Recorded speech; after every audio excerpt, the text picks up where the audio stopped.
In 2009, I started shooting a documentary on the Canadian indie music scene, which I didn't finish shooting until summer 2010. It was motivated in no small part by the desire to be near all the guys who made all the albums I loved so much while I was growing up. I wanted to meet my heroes.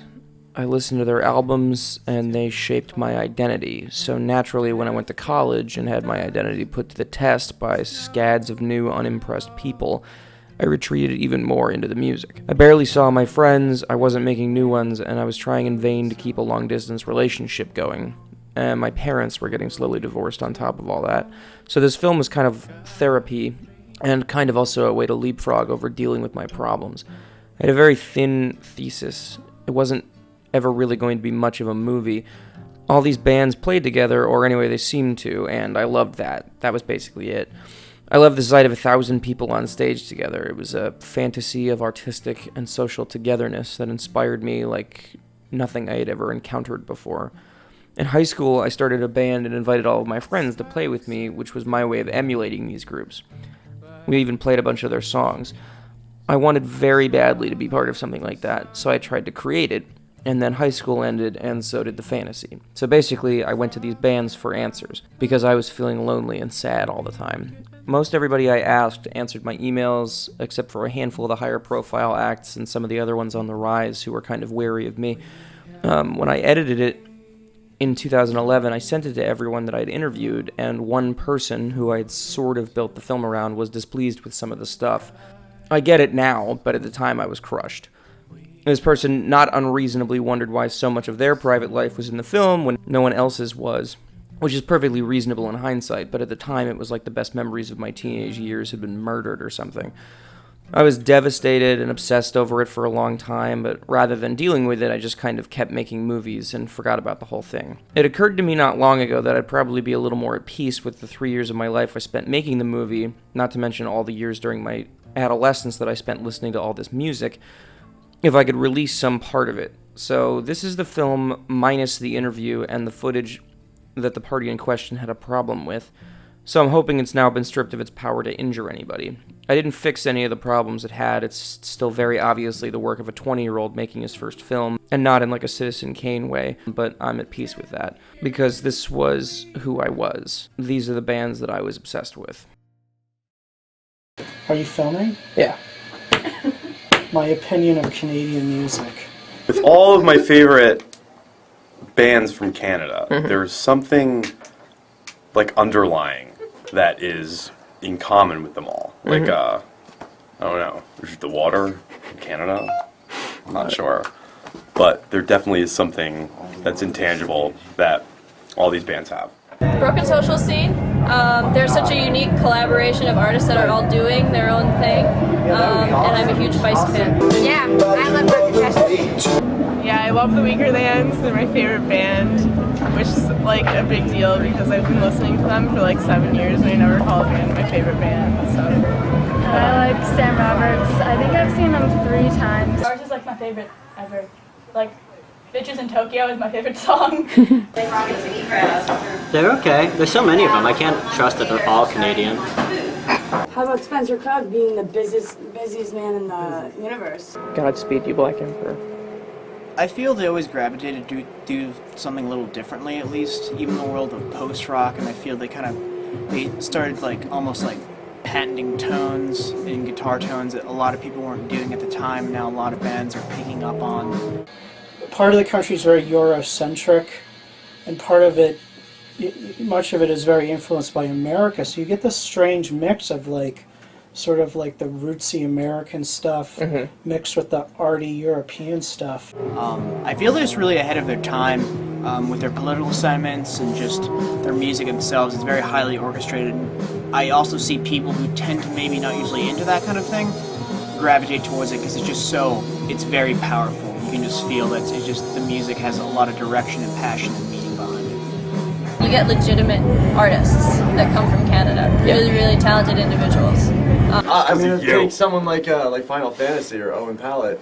You know, it's so pretty that it's almost, you know, you don't want to like be running around town bumping it out of your speakers, but it's the same time so musically amazing. I mean, you've always had these scenes in America, Canada, Europe, where the scenes have become suddenly hip and big, but in Canada they seem to.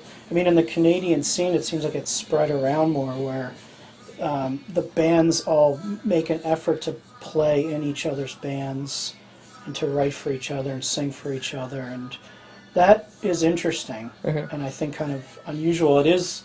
A lot of the bands are done as collectives, and I don't know if we've seen collective scenes get to the level that this one has.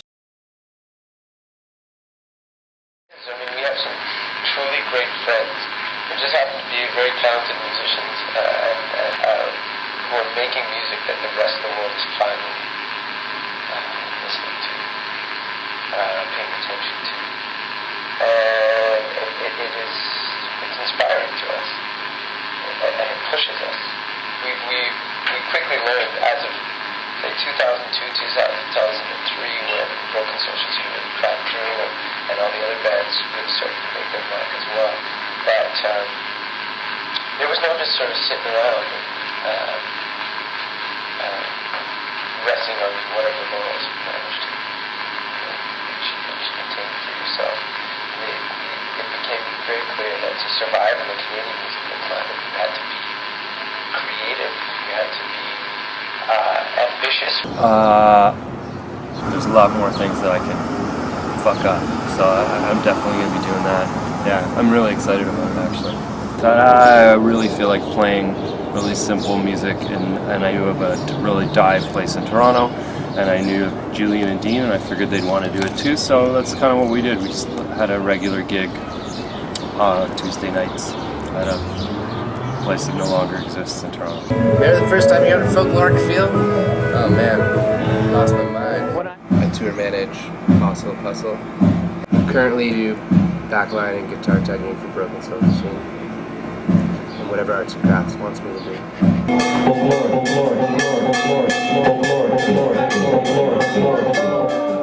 There is a scene, and that everybody is sort of, they're in it together, they're a family. Has that been your experience? My experience, definitely, 100%.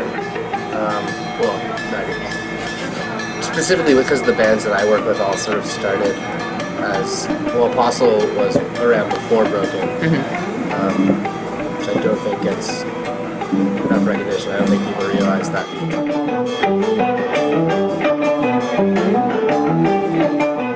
Toronto has got fucking 42 scenes of music that they don't even come into like the arts and crafts sphere.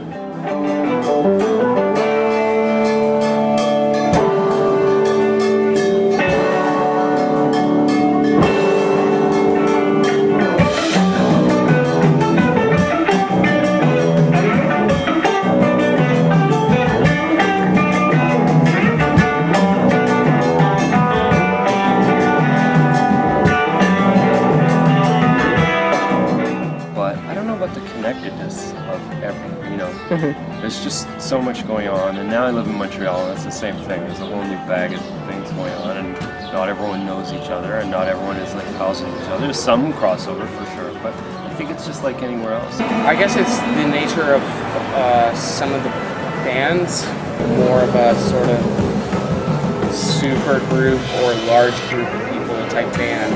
I think it's about the music more than the community, because in my experience of getting to travel a little bit, that community's everywhere.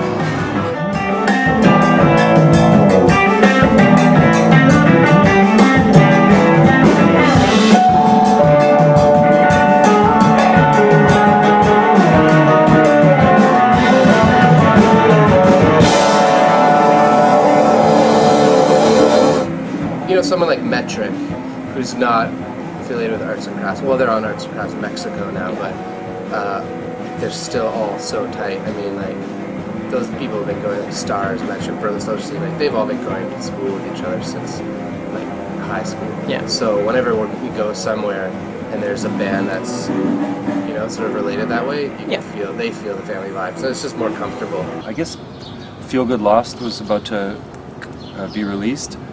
Kevin and Brendan wanted to put on a show of some kind, and Leslie sings on Passport Radio. I talk to Leslie, she talks to me, and then we just kind of made a little band, the 5 of us, me, Canning, Kevin, Leslie, and Paroff. Kevin called Charles, and he came for the next one, and so did Johnny Crossingham. And then that was the next one. And then we basically played a year of shows in Toronto, only in Toronto, and different lineups every time, and like basically an entirely new set every time. I have urges to like branch out and sort of like I have my dual citizenship, so part of me is like, well, I could just disappear to the States and hand in my resume and hope for the best. But there's like definite like it's my job and I can feel that, but there's a sort of like there's a hug at the end of the day, Marty, for example, who is Brooklyn Social Scene sound guy and tours with Sam Roberts, Sarah Harmer. He he said something to me in my second or third time meeting him, which is like, I only work with my friends and my family. Why would you do anything else? And so, I think yeah, it's definitely a big family vibe.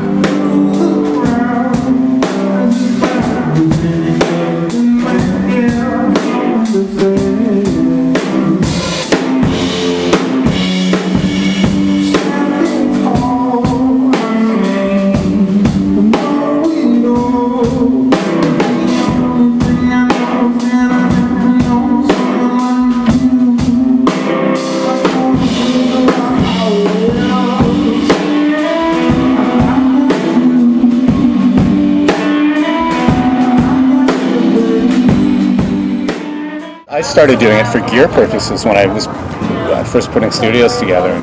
It's like, well, I'm not using my 2 or 3 great mics today, and I got a buddy that's got a home studio that's doing something. He could use these, and so we just end up sharing gear and lending gear, and certainly part of that collective attitude, I think, stems from that. Sharing musicians, sharing gear, sharing space. Someday when my last line is written, someday when I've drawn my last breath, when my last words on earth have been spoken, and my lips are sealed in death, don't look on my cold form in pity, and don't think of me as one there. It'll just be the house I once lived in.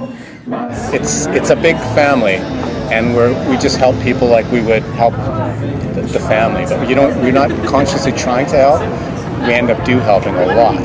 But the bigger thing is we're not deliberately trying to sabotage the other bands, which is a lot more common than people might think. The summer's to come on home. It just doesn't seem like work. I've been involved with bands that's had a lot of great friends that were also great musicians. So this isn't new to me, where it's like, this 4-piece band is making a record, but there's 20 musicians on it. What the hell's going on there? And we're so blessed to have so many talented friends who are awesome players and diverse players. Because anybody can play a stinking guitar. Even Liam, the sax player, can play guitar. So it's great to have. It's like, I don't play trombone. I can go wah wah, but Evan Cranley, stellar trombonist. And then like in Milan's band, we got Dan, Mando player. Most people that play guitar can play a little Mando, but he's just a superstar, just next level, phenomenal dude.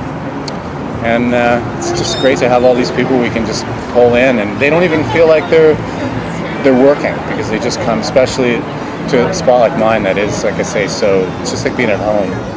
And you just jam and have a couple drinks, lay some tracks down, and zero pressure. It seems funny when I said it. We're not trying to help each other, because we are, but we're not consciously trying. We're in it. We're trying to help ourselves. When Amy asked me to do a record, or if somebody asked me to come play piano on an album, I don't think, I'm helping them. And I think, I get to do something fun. Obviously, it is helping, but it is amazing to have so many talented people to get to hang out with. I couldn't imagine playing in a band where you just had the same 3 or 4 people every day, and as great as they could be, that seems weird and almost impossible to me. It's because I work with those guys so much, and I don't record people who are my very close friends. I've never done that in my life, and we just end up hanging out together all the time. And somebody likes the Apostle record, so they get me to do it, and then somebody likes their record, and they get me to do it, and it's amazing. So the whole business from the ground floor, the office staff, and the owners of the label, and it's all amazing. They're all my super close buds, and it's so smooth. By this point in the filmmaking, I was already incredibly starstruck. It was the wildest thing in the world to me to be talking to people whose names I'd been reading on liner notes for years. These guys were like comic book characters to me or something. My best friend at the time, who I had a huge crush on and was trying and failing to hide it from, was a huge Sunset Rubdown fan, so I brought her with me to interview Sunset Rubdown in their van. Anyway, the film really starts for me up ahead because I drove 10 hours to Michigan to film at a music festival, and finally started suffering a little bit for the movie. There wasn't enough water to drink, it was alternately freezing and deathly hot, and I slept in my car for most of the 3 nights that I was there. My then-girlfriend had already stopped talking to me, so I spent the bulk of my downtime calling her and leaving messages I wasn't sure she was listening to, and just sort of generally feeling guilty. The plan had been for me to visit her while she was at her internship in Death Valley, but I looked into it and the logistics were basically impossible. I would have had to have rented a car, and I wasn't old enough to do that, so I told her I was not coming, and that was basically the last I heard from her until she came home 4 months later. A lot of great stuff did happen, though. It wasn't a total nightmare. I got treated like press for the first time in my life because the only way I got let into the fest was because I had promised to cover it for a music blog called Between Love and Like, run by my friend Erica Bruce, one of the sweetest people alive, and my first and still one of the best editors I've ever had. Being press came with a lot of odd perks, like when they lined up 6 tables in the center of the press tent and dumped buckets of jambalaya on it for everyone to eat. That was pretty Apocalypse Now, very surreal. One of the bands I spoke to, their touring manager very nicely gave me their hotel room that they weren't going to use because they had to get on the road the next day, so I got to sleep indoors one night, which was pretty cool. I had never been so happy to sleep in a hotel before. Some guy at the Livity booth gave me a $60 recycled material sweatshirt for free because he saw how cold I was, and I think he sensed I was lonely because I kept coming to hang out with him between sets. I still have that sweatshirt. I had a really nice day with the Sam Roberts guys, and everyone working the festival was very, very kind to me from start to finish. And best of all, I met Joanne Goldsmith, who was then playing trumpet in Broken Social Scene. She's the closest thing to a saint I've ever met in my life, and she offered me her couch to sleep on when I made it to Toronto to conduct the bulk of my interviews. That right there was a legit, almost famous moment, but probably should have been a sign that something bad was going to happen. But I've also never been very good at reading those signs.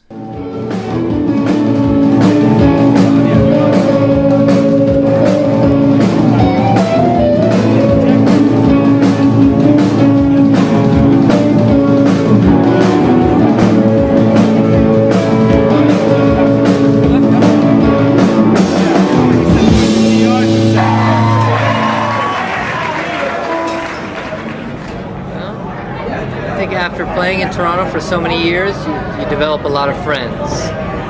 Like imagine if you went to the same high school for 16 or 17 years.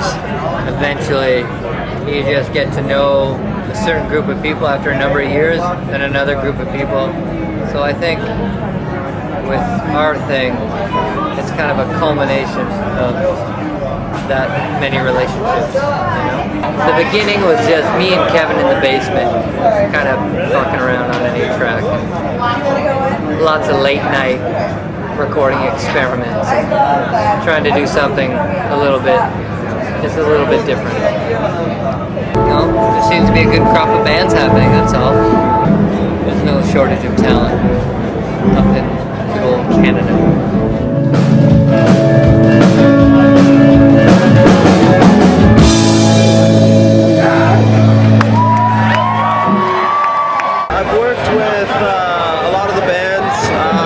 Social Scene, Metric, Stars, Feist, Jason Collette, Apostle of Hustle, and I've known all those guys since I was young.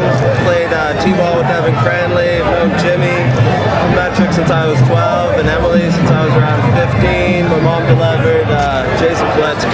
and yeah, I've got long-standing relationships with all those guys from going to school and from growing up in Toronto.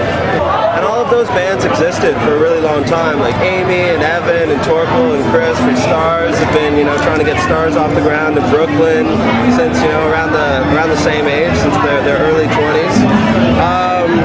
Jason Collette had been playing with Grievous Angels. Everybody was established musicians, and the wonderful thing about Broken Social Scene is when Brendan and Kevin wrote the record, and then they started performing as Broken Social Scene, they took all of these people and all of their friends and brought them into the collective, and then with the recognition they got from Broken Social Scene, they kind of then sort of shone the sort of searchlight back on those bands.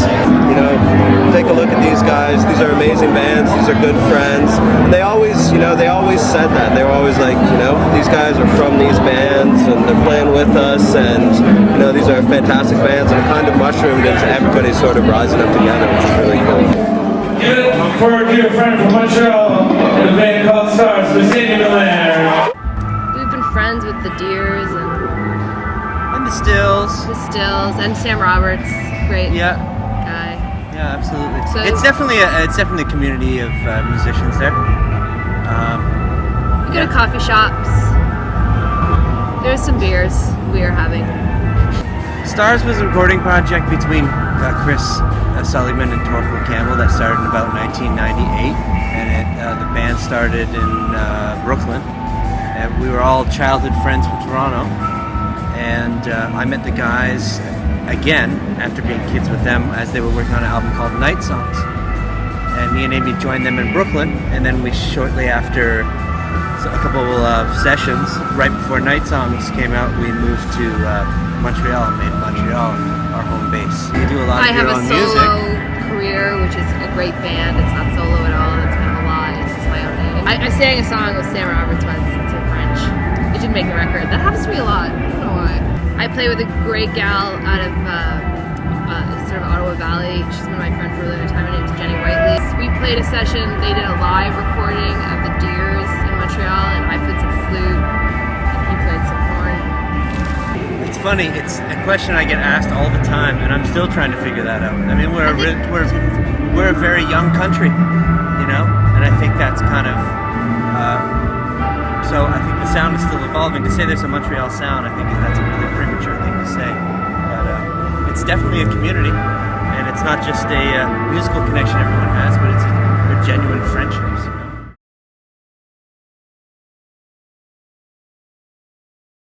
Then there's that secondary or tertiary music consumer that you'll run into on the street, and they'll be like, "Oh shit, are you that guy from Mastercraft? What are you doing in town?" And then you'll be like, "I live here." And they're like, "Really? You live in Toronto?"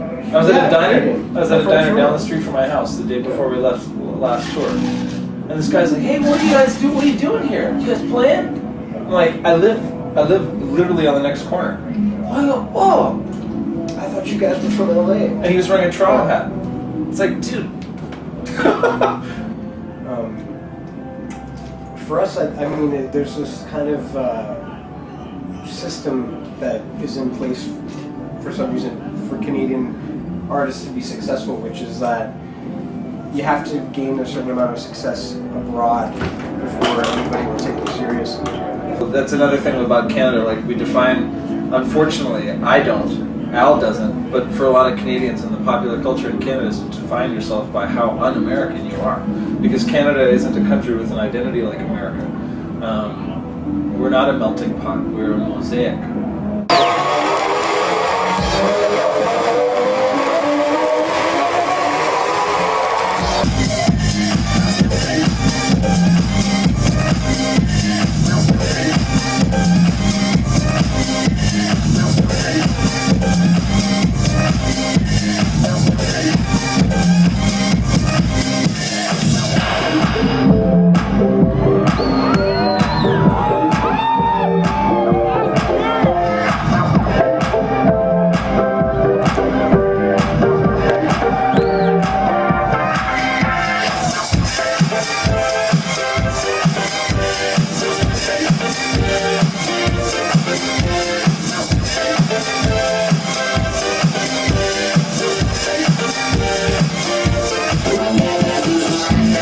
is that people from Toronto don't like people from Montreal, and people from Montreal don't like people from Toronto. Nobody likes people from Vancouver, and nobody likes people from Halifax.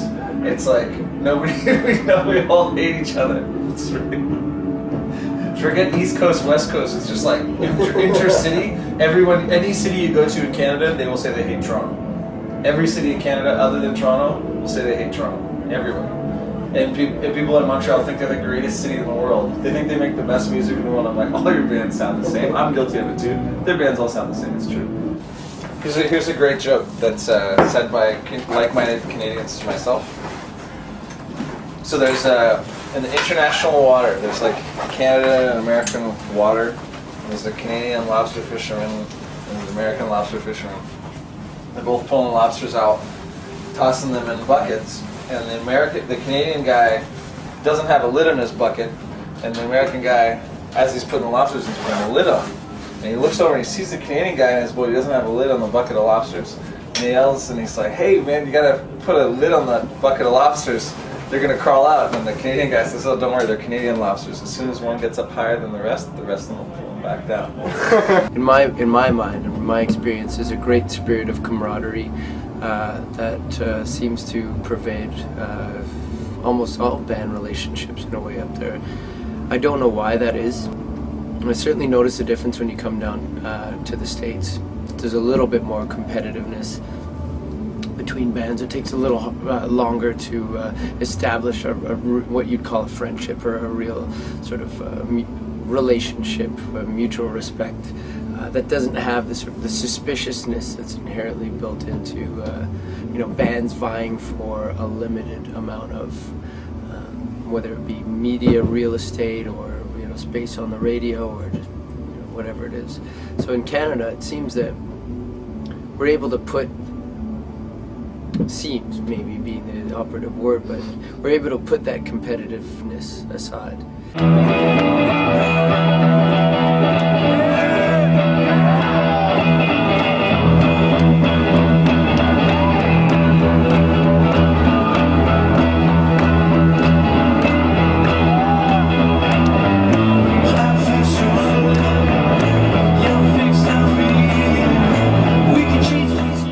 Play for a completely different audience than, say, a Broken Social Scene, or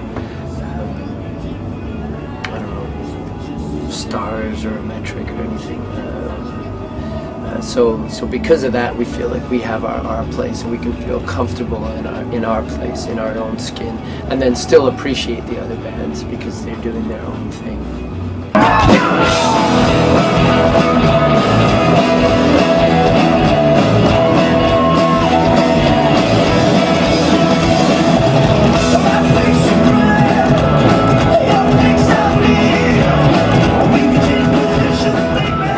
Those relationships are still really important to us, and it's been they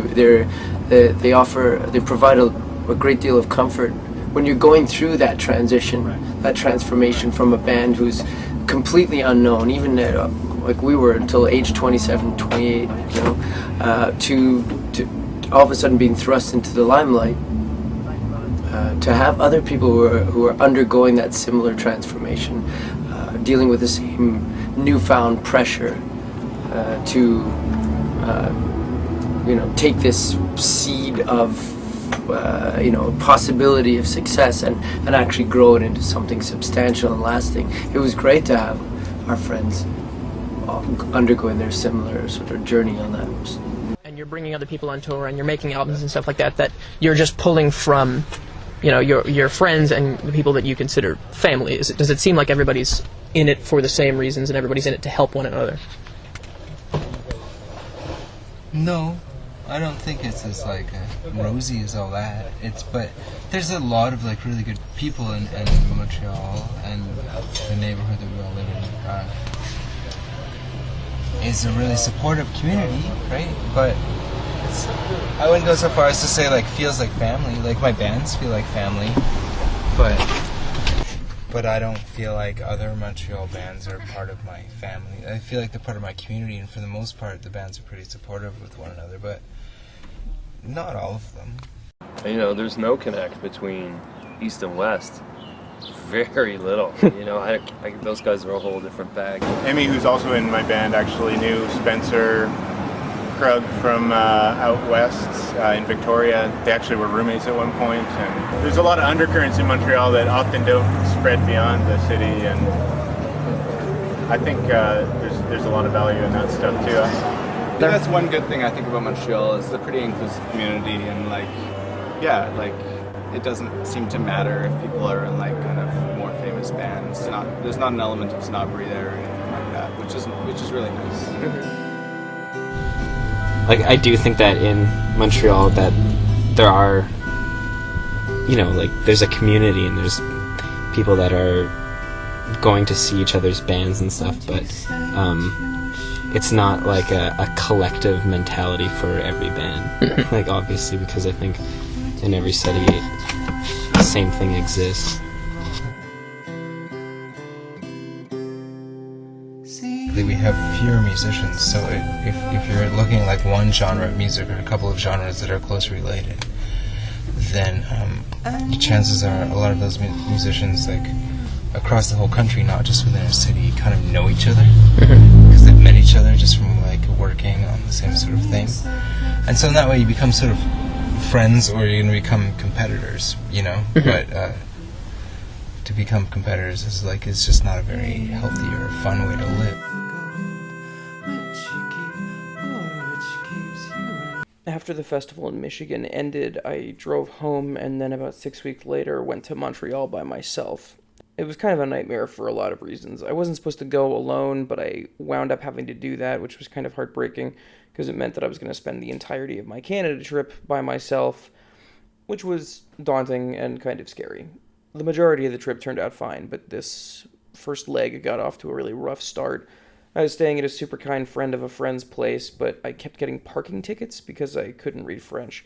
Also, more than half of my interviews canceled. On a lighter note, Jessica Moss was very pregnant with her son Ezra when we spoke, and Ezra turned out to be the first of a bunch of kids that were born during production. Amy Milan, Kat Taylor-Small, and Julie Fader all had daughters before I finished the film. Aidan Gert was probably the loveliest of everyone I met in Montreal. He invited me in for lunch with his family, and he treated me like a friend. It was really nice.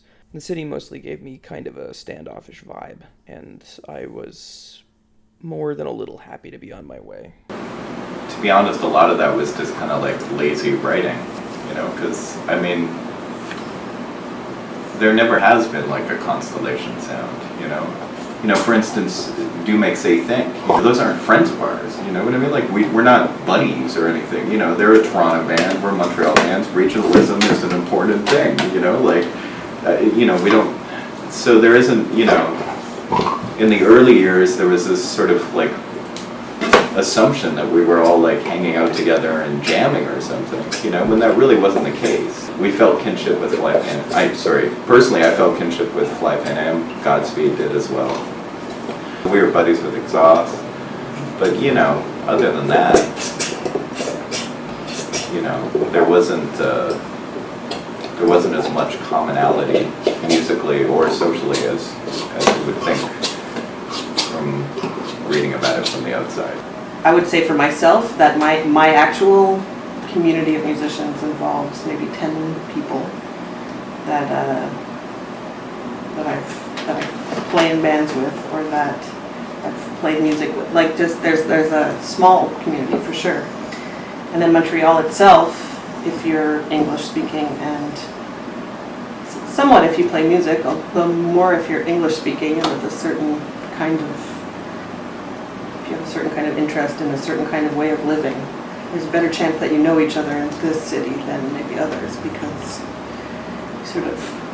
there's a very, if you're English speaking, it's a pretty limited square that you live within.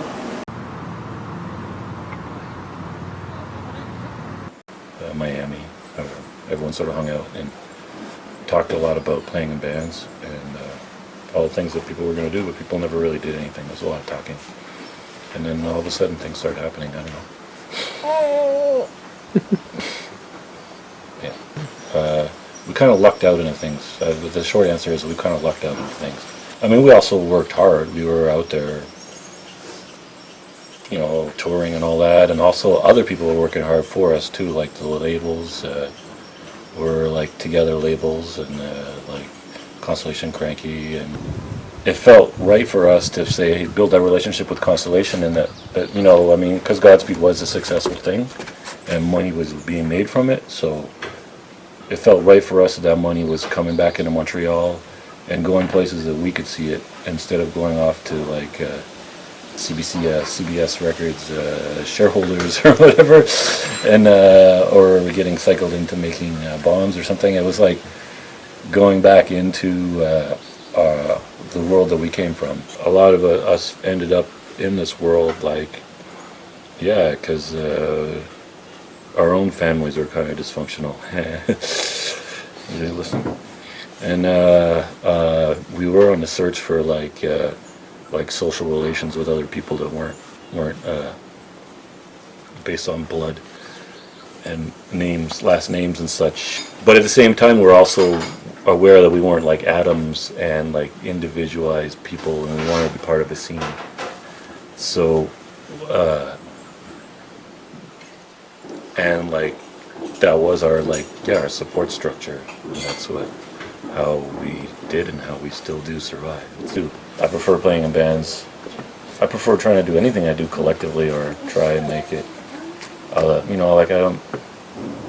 It's kind of how I operate. I don't know. This is an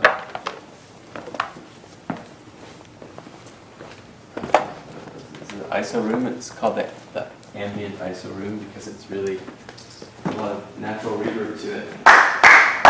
So if we want to record something that we would put reverb on, it's easier to do it here in this room as opposed to using something artificial.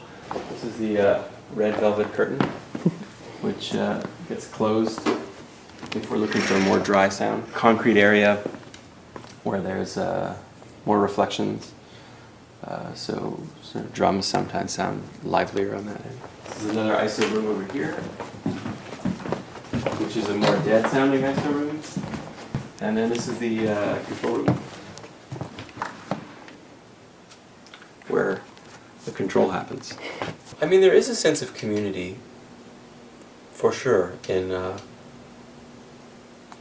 lot of the bands that have recorded here. But there's also an equal amount of bands who have nothing to do with that community. I do think that having a sort of small pool of musicians who each play on each other's projects and a record label that is sort of dedicated to helping foster that community does foster that community. You know, in the late 90s when Godspeed was getting more popular and playing to people outside of Montreal, I know it validated a great many things for people who are making music in the city. One of the huge things that it validated was that you can do things by your own rules, and you could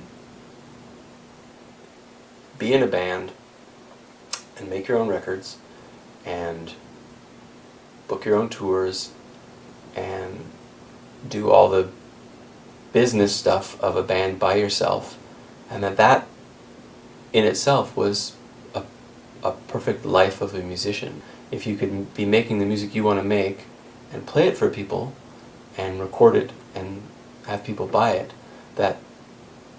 that's really all you need. It's a pleasure to work with Vic Chestnut.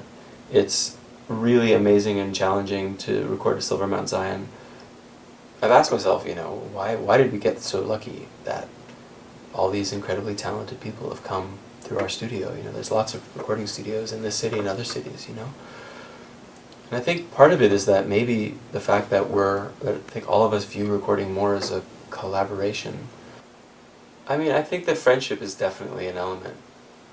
I mean, you know, it's kind of like sort of chicken and egg in a sense, because all of us sort of became friends by creating this together and by making music together and recording music together. It wasn't really a case of, oh, here's a bunch of friends, let's do this. It was really more along the lines of, here's a bunch of like-minded people and let's create something that makes this community self-sufficient. And then through that we've become friends, and then the friendship sort of regenerates itself into what we're doing. I mean, the Hotel Tatanka was really one of the first artist-run recording studios in Montreal. There were a few before, but certainly not as many as there are now. And I kind of feel like before the hotel happened, there was really this disconnect. There was sort of corporate-feeling studios. I think it is important to point out that the artistic community became a little more self-sufficient when a bunch of artists decided to buy equipment a piece at a time and call it a recording studio way before it was, should have been called a recording studio. That's how you close the curtain. Sackville, New Brunswick is basically the last town in Canada before it gives way to the Atlantic Ocean, and it's got an amazing small town in the 50s vibe. I half expected to see cheerleaders at the malt shop or something. The Sappy Fest is one of the most amazing experiences of my life. The whole place radiated warmth and positivity. I was staying in a dorm a few minutes from the main street where the fest took place, and walking there every morning, getting coffee and seeing one smiling face after another was rejuvenating. The fest was everything I needed, and for a minute I forgot about all of my problems.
It came about 2006 when we sort of got Sappy Records up and running again, and we thought it would be a nice way, we being John Plater and I and Julie Guerin, to sort of celebrate the relaunching of the label and have a small little festival. The idea was to keep it really small and basically just have a bunch of our friends play for a bunch of our friends, not charge anything. And then essentially Eric's trip was into the idea of playing, and that sort of just brought it open, like kind of cracked it wide open, and a lot of people wanted to come.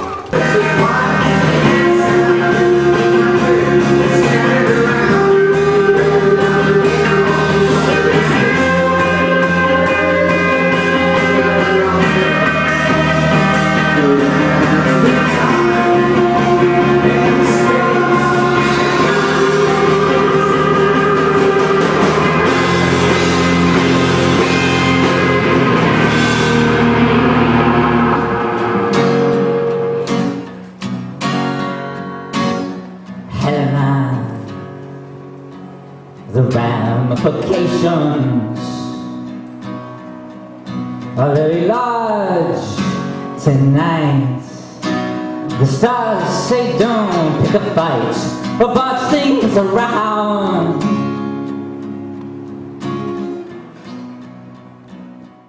We kind of describe it as a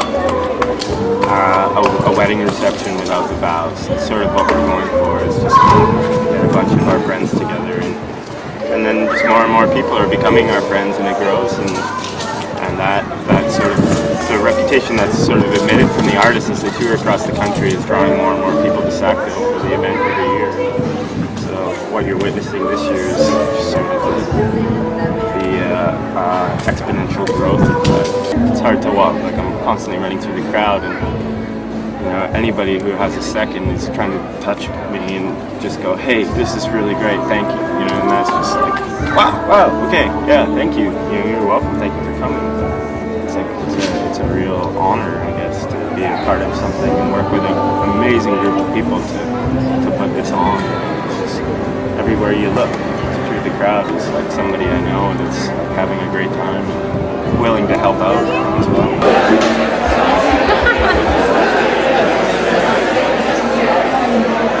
Ladies and gentlemen, here is Countdown It's Monday.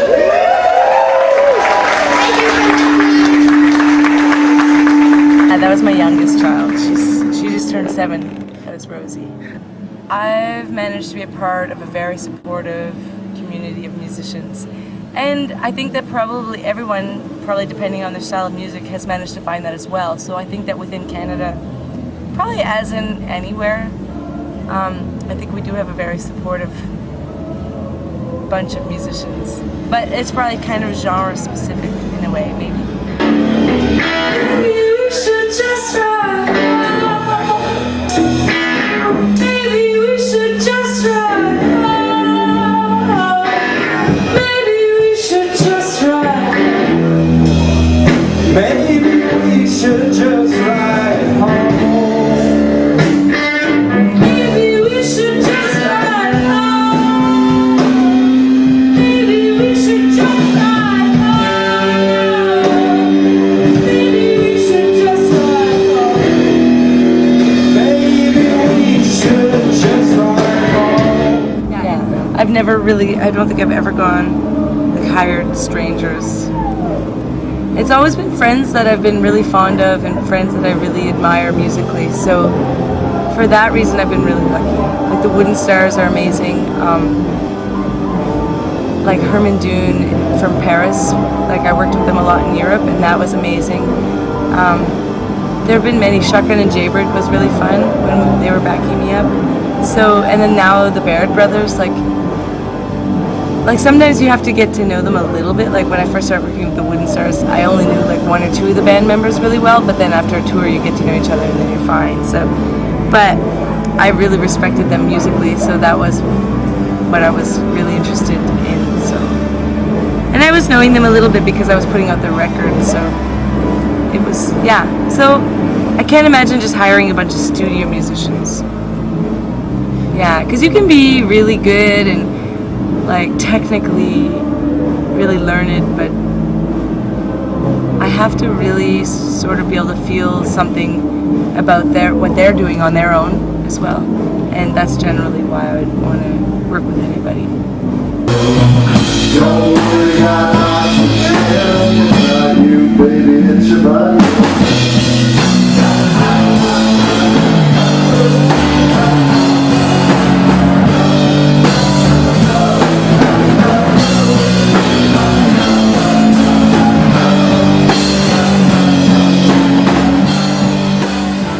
Just so much stagnant culture out there that when something is interesting and full of community and friendship and ultimately love, that people are drawn to that. And I think that's why bands like Lady Hawk are willing to sort of fly out here on their own dime, and we do our best to take care of them and get them paid as much as we can afford. It's certainly probably not what they're worth in the market. Because it's the best festival in Canada, so. Duffy kind of needed a band. We all hung out together all the time. Just happened. Just happened. Pretty natural. It's easier to like spread the word in Canada than it is in any other country. Canada's basically a really small town when you think about the music community. It seems like everybody knows everyone.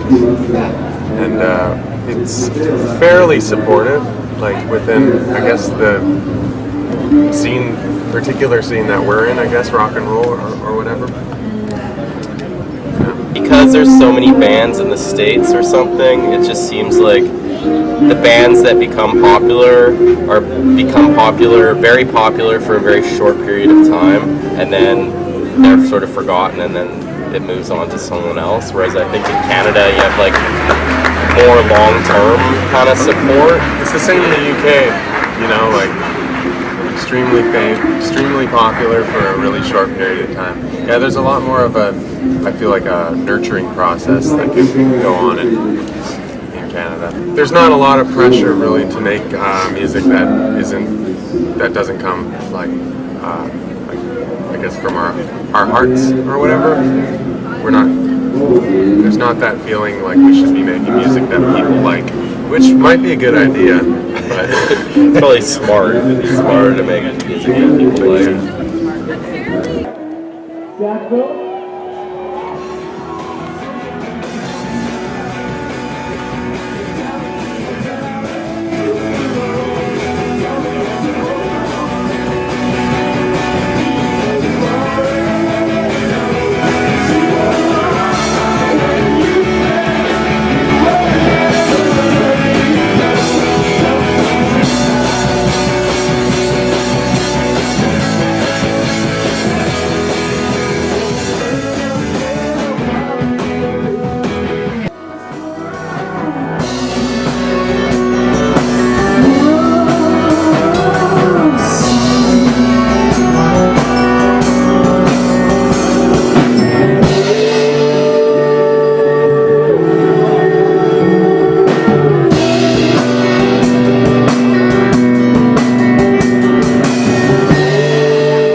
At first it was just like new friends, and then it was definitely family, and now it's family and it's job to a certain extent. I mean, a job that we dedicate a lot of time to, and hopefully we'll be in a place one day when we can play music full time and support ourselves with that.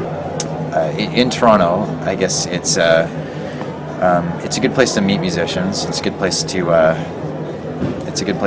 be in a band because people are very supportive. It's actually a really good place to play music. There's a lot of good venues where you can just call them up and book a show. And if you want to set up your own show, it's pretty easy. And if you play enough shows, then there's a lot of good independent promoters who will set one up for you. So I'd say it has a good infrastructure for a lot of new bands, and they can get out there and play music pretty quickly, as well as just fostering new talent is use the word fostering. As far as bringing up bands, it's a pretty supportive atmosphere.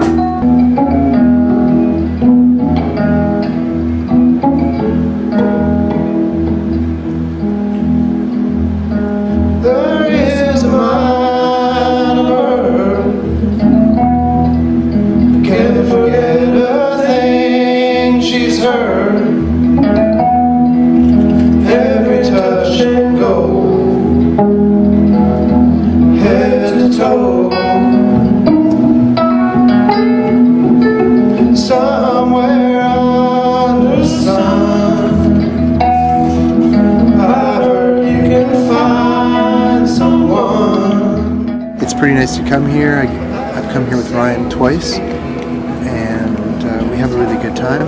This time a lot more friends came, and so it's kind of a nice opportunity to be amongst friends without having to work, or without having to all being together without the little things that keep you apart at home, day to day. And she comes, when she comes, when she comes to me.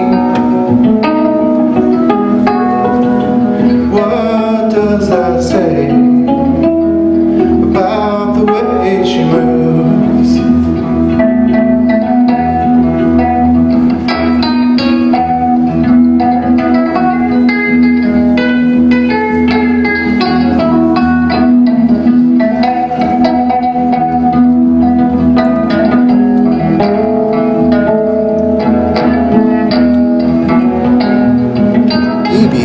Could say there's more at stake in terms of careers and stuff in the United States because it's actually possible. It's very hard to be a professional musician in Canada, and I think that when you add the idea of a career into anything, maybe some interesting stories get lost. Is this coming in and out? Yeah. All of the bars were by business people that couldn't have cared less about music per se. So it was just a constant fight to find decent places to play. Lofts would spring up every now and again, but they seldom lasted long because of the city would clamp down on them. There were no decent recording studios that were affordable for independent musicians. There were really no record labels doing anything or releasing anything, at least the kinds of music that Ian, my partner, Constellation, the kinds of music we're interested in. So, we had actually set out to, in the beginning, to create some kind of artist-friendly performance space, and have a record label grow out of that. We spent, we wasted probably a year to a year and a half trying to pursue that, and just got hamstrung every step of the way by the red tape. So at some point we just kind of said, well, why don't we release these records? And we did, and our focus shifted pretty quickly away from the performance space, because as those records were being made, the Hotel de Tango, where Godspeed You Black Emperor was rehearsing, they had started to put on shows there, and then Ian and I moved into a loft in the old quarter of the city, and also started to put on shows there. So between those two spaces, the dire need for places for bands to play was starting to be taken care of, and then our world unfolded from there. Ian and I have jobs that we love, but the reason we love them is because we still largely get to run a record label the way we believe it should be run.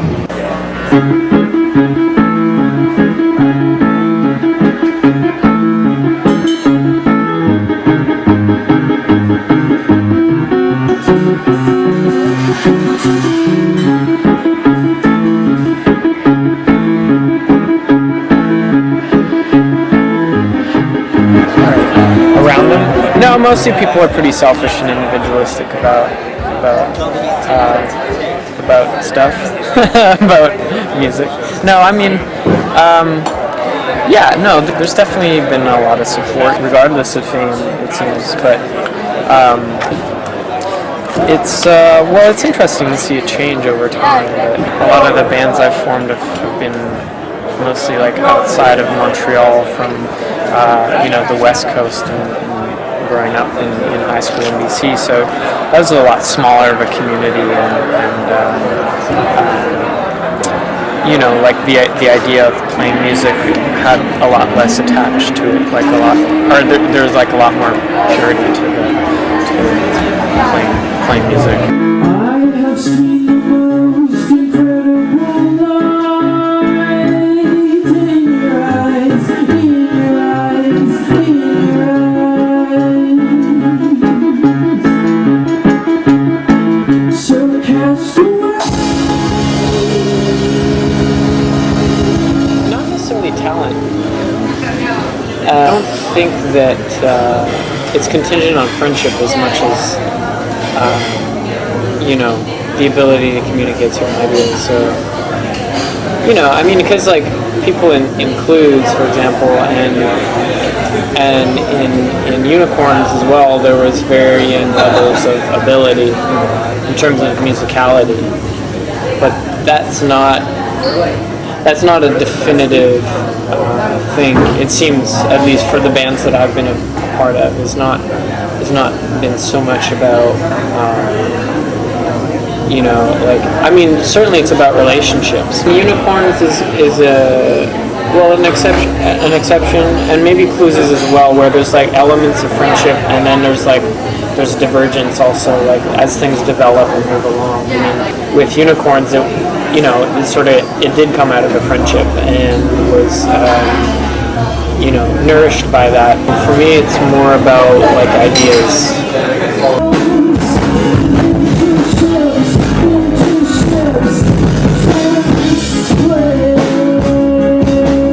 I'd say it was out of friendship. And, I think that's the primary thing that pulled me.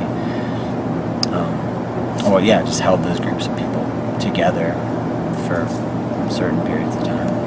I'm not that clear-headed about it personally at this point to see it just as friendship. And it would really depend on the music, though. Arcade Fire had a very strong support of a certain,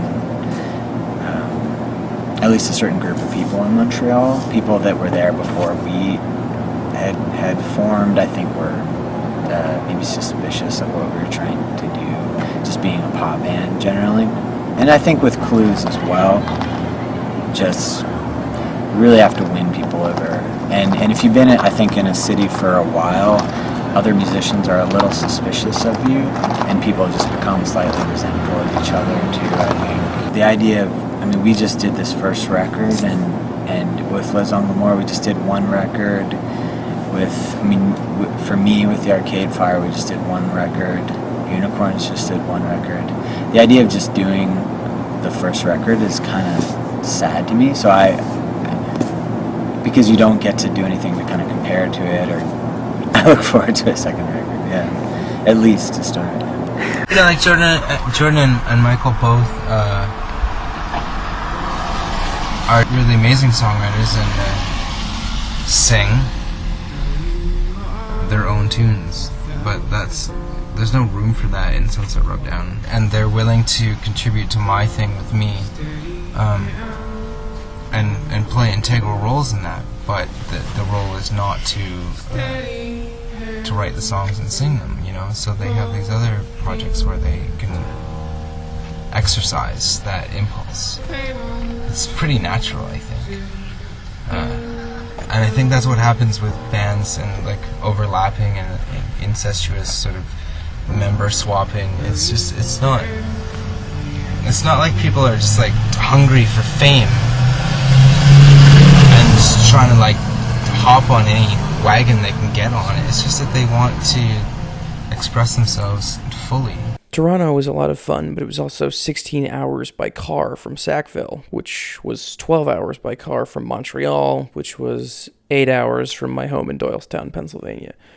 I was pretty over car travel by that point, and the speeding ticket I got from the nicest cop in the world didn't help matters. I was really excited to spend a few days in Toronto checking names off my wish list, and throughout the whole thing, Joanne, my host, and Lex, my temporary roommate, in her house were both unfailingly kind to me. In fact, everybody I interviewed was incredibly kind. I made a point of looking for the dorm in Black Christmas while I was in town, as it's my favorite Toronto movie, and vowed softly to go back, but that hasn't happened yet.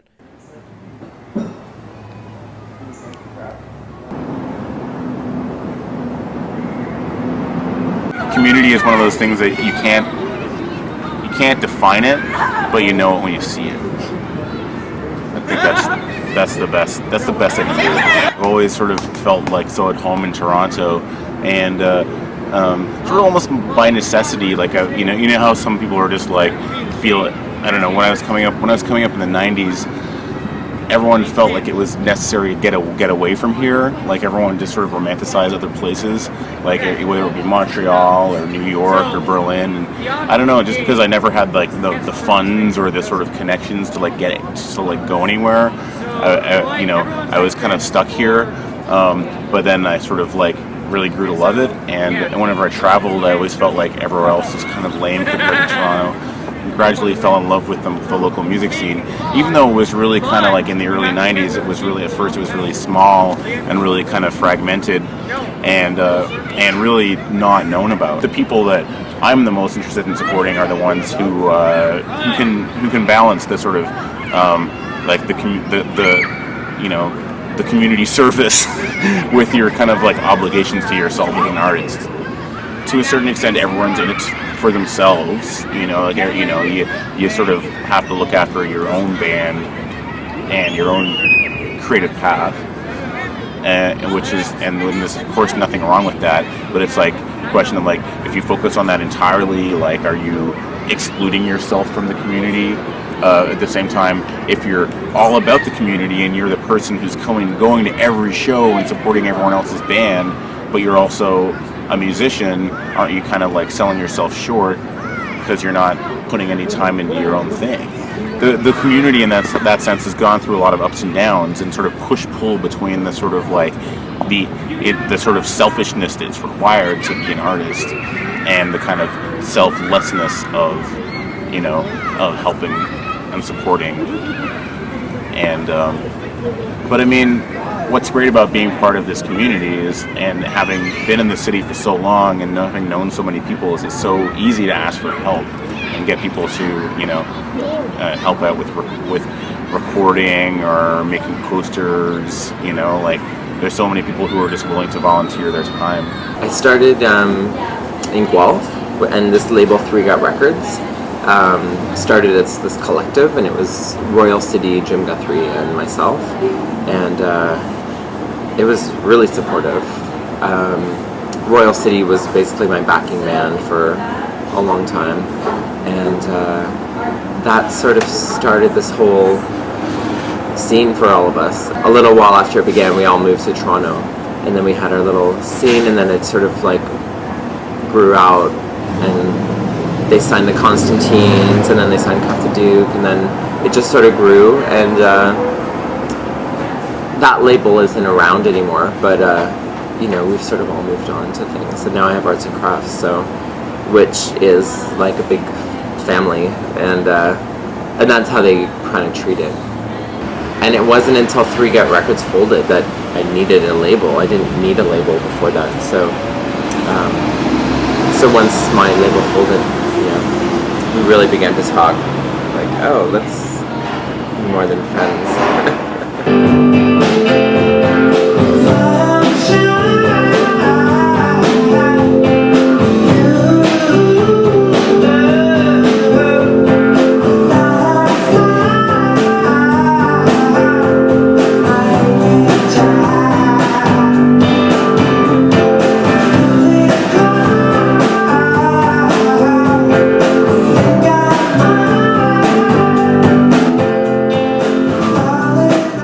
When people play with me, I'm really not sort of a dictator musically. I really want people that have a style or a sound or something, and them to bring that to my songs.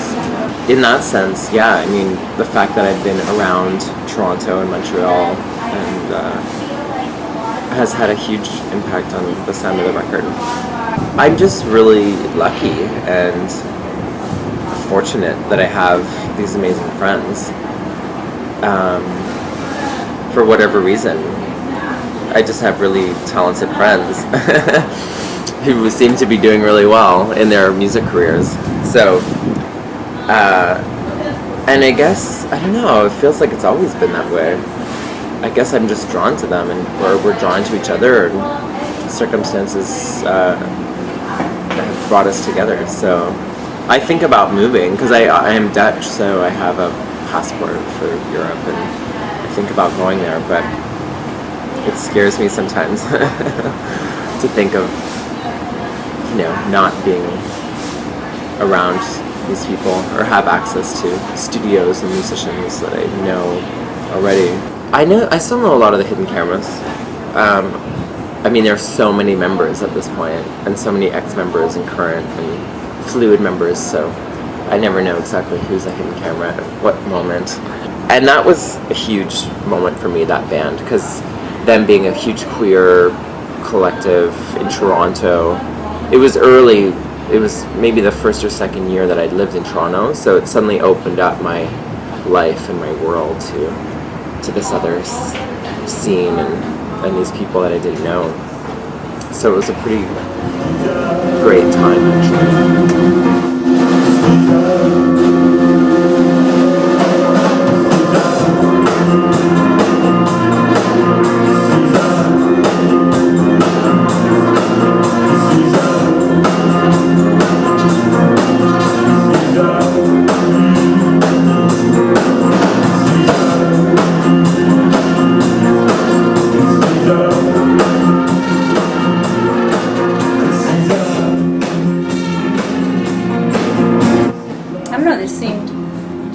Tons going on, and the art scene and the music scene was really integrated. Like, it was really queer and really straight and really like you go to art shows and there'd be like video and music and installation and fine art, and so, and kind of just everybody saying, yeah, well, that's just the way it is. Everyone kind of knows everybody. Like I was coming over here, I live here now in Joanne Goldsmith's house, where in the basement where Broken used to rehearse, and you know, so like everyone's just like chatting with everybody. Oh, you're playing the camera show. Oh yeah, that's really cool. Blah blah blah. And you know, like Kevin always had like a real, you know, eye for the cameras, and there was all this, you know, excitement. And then when they got signed with Rough Trade, it was like, I don't know, it was like everyone was really supportive. But then I think a lot of people really thought like, you know, the Hidden Cameras were like this family. In a lot of ways we were like this really big family, but I think the difference is that Joel's music is Joel's music, you know. What Arcade Fire was putting on was just like this whole family emotional unit that was just like this huge push. And what we were doing was like kind of like circus family push, but like there just wasn't that, I don't know if it was like a lack of pathos, or there was something just missing that we weren't able to hit. And people are like, oh, it's because you guys are a gay band. It's like, well, maybe there's like 3 gay people in the band, and of course it's like gay content, and that's something that I think the cameras can never really, you know, kind of shake. It's like, oh, you have gay content, you talked about pissing and whatever. So that, you know, that was always talked about.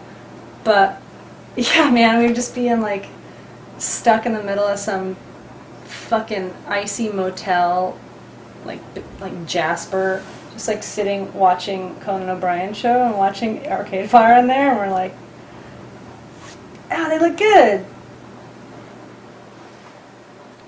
Fucking hungry. I'm so hungry, you know.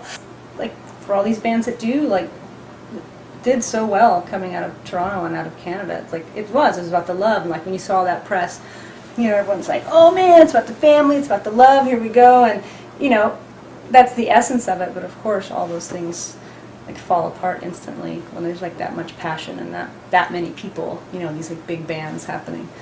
It just falls apart. But you know, luckily if the right people are part of it, then some of it will remain intact. Or you know, and then there's always just the fans who will forever, ever, you know, hold on to like those beautiful moments and constantly tell you about them, and that's probably like the most exciting part of it. And then my own stuff, or whatever else it is I do, I'm just trying to find an honest way to communicate things that I'm excited about, you know, aspects of who I am, and it's just, yeah, I'm just trying to find a really sincere method of communication. It started in a very organic way. Myself and shortly after Graham were 2 of the, you know, core members playing a sort of pile of weird, you know, kids' toys and noisy stuff, and inviting other people to join in. So I guess I was always sort of rounding everything up in the beginning, and it's a real band now with a real concise lineup. Well, for me it began almost at the beginning. But yeah, basically met Brian through mutual friends, and him and I started, actually I guess first I started playing in his band, The Remains, and did a couple of shows with that, and then within that, I think one of the first Holy Fuck gigs that was booked was at Pop Montreal, and that was my first show with Brian, and I was going out there anyway, so we assembled a posse of guys. I got an email from Graham, and he said, hey, I'm playing this new band called Holy Fuck, and we use lots of different drummers, would you be interested in checking out? And I said, yeah, of course. I love the name. He sent me the record, I liked the record, and immediately I knew it was, yeah, I wanted to play with them. And I moved here new and didn't really know a lot of people, so I was kind of trying to do something, and inevitably it was my own thing. And then before that in Nova Scotia, I was trying to do something in Halifax. I wasn't from there. I was coming there from a different place and with my own ideas and things. So sometimes I wish there was more of a scene that I could be part of. I always wanted to be cooler. You know, I always wanted to be really cool, but you know, in the end I did my own thing. and got to know people that way, and then got to, at some point you step back and you go, well, I guess that was the scene, you know, those even though it just felt really honest and those were my buddies, and, you know, you can look back on it and go, well, there's something that was happening. But I don't think I ever really felt like there was something already happening that I became part of. So in the beginning, maybe there was a bit of tension, or it was a bit of a tough upward kind of battle. But once things started going, I've always found there to be a lot of support and enthusiasm.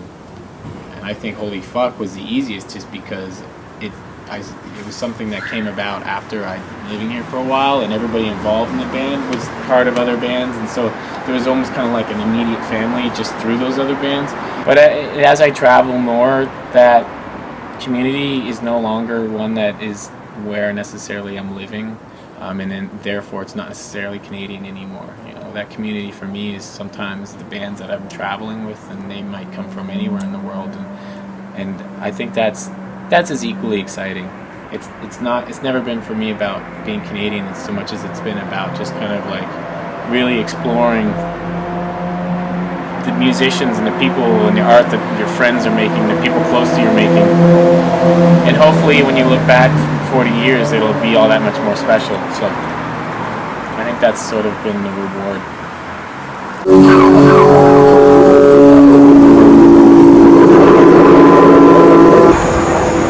Back home, you notice there's it's microcosmos going on in Toronto of people helping each other out, and there's there's different little scenes there, whether it's based on genre or just on friends, or like you said, we're away so long, we come back and we kind of come back into it and see it happening. But I think it definitely happens.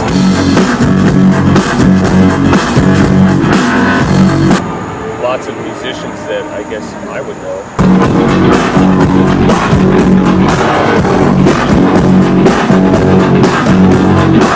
who wouldn't necessarily be into what we're doing, still support it. As far as like there being a sort of a connection, I see we sort of have this brotherhood, and maybe more so they do with other groups, but with guys like Megazoid, which is Haji from World Parade.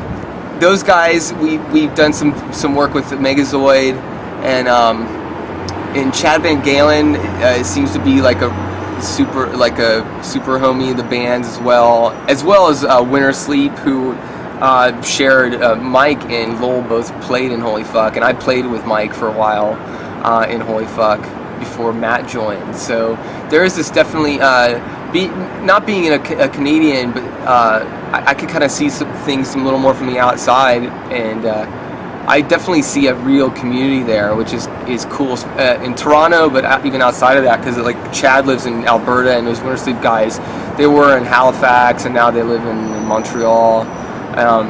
So there's like lots of I don't know. There's a lot of, you know, I don't know where Rob from Megazoid's living now. Maybe he lives in Montreal, but there's like a super like connectedness between those groups, and especially in Toronto, the scene there, like all these people.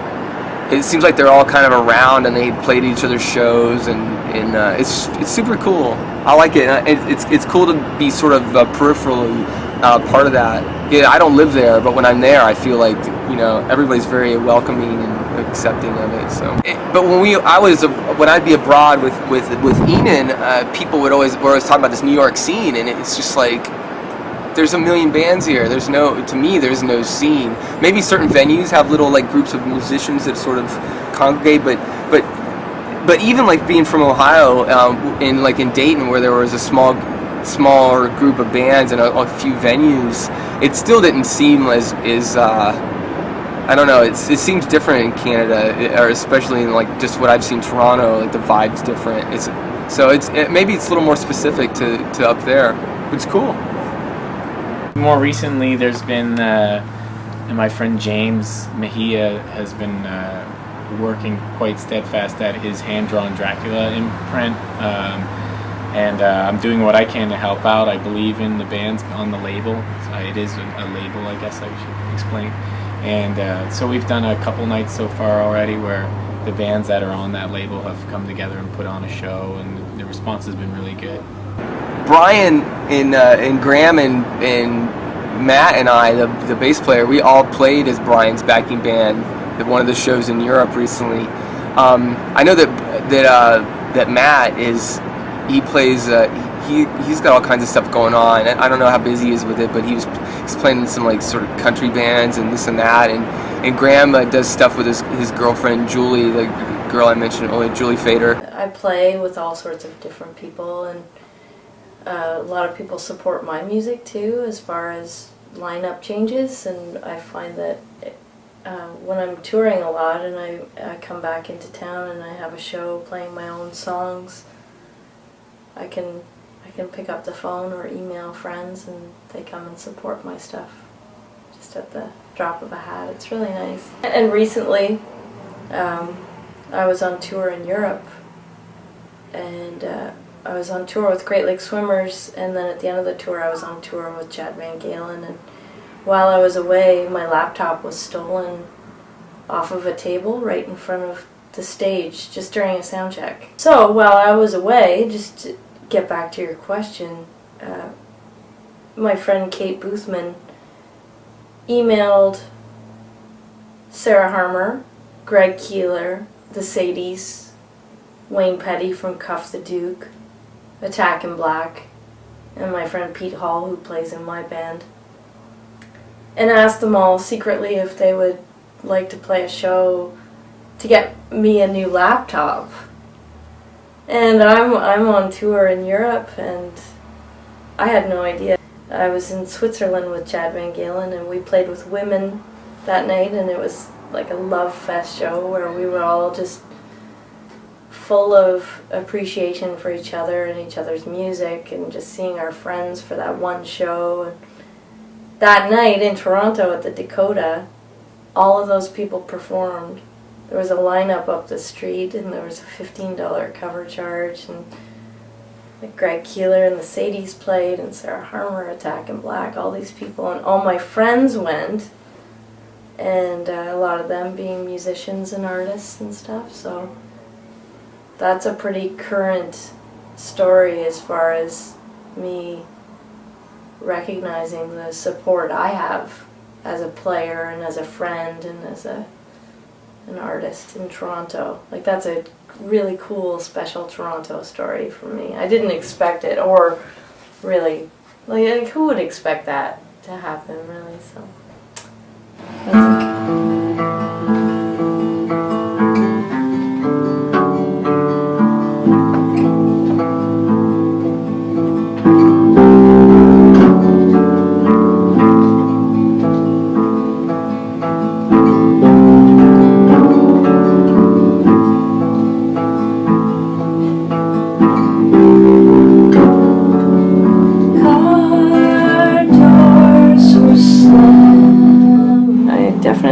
came home from tour and felt pretty loved. Look at these guys.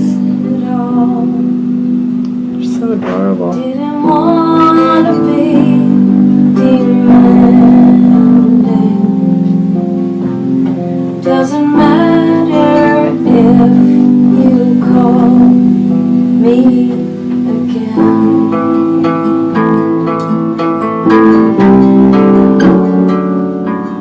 Almost every town in Canada you see people coming out to the shows that you've gone to see play before, and yeah, it's really special. It's a supportive country. I think that there's some pissy people that aren't really too involved with each other's lives and music and support and stuff, but I've pretty much had a overly positive experience across the country, like from the Maritimes to British Columbia. It's really great. It's just like I never knew you at all.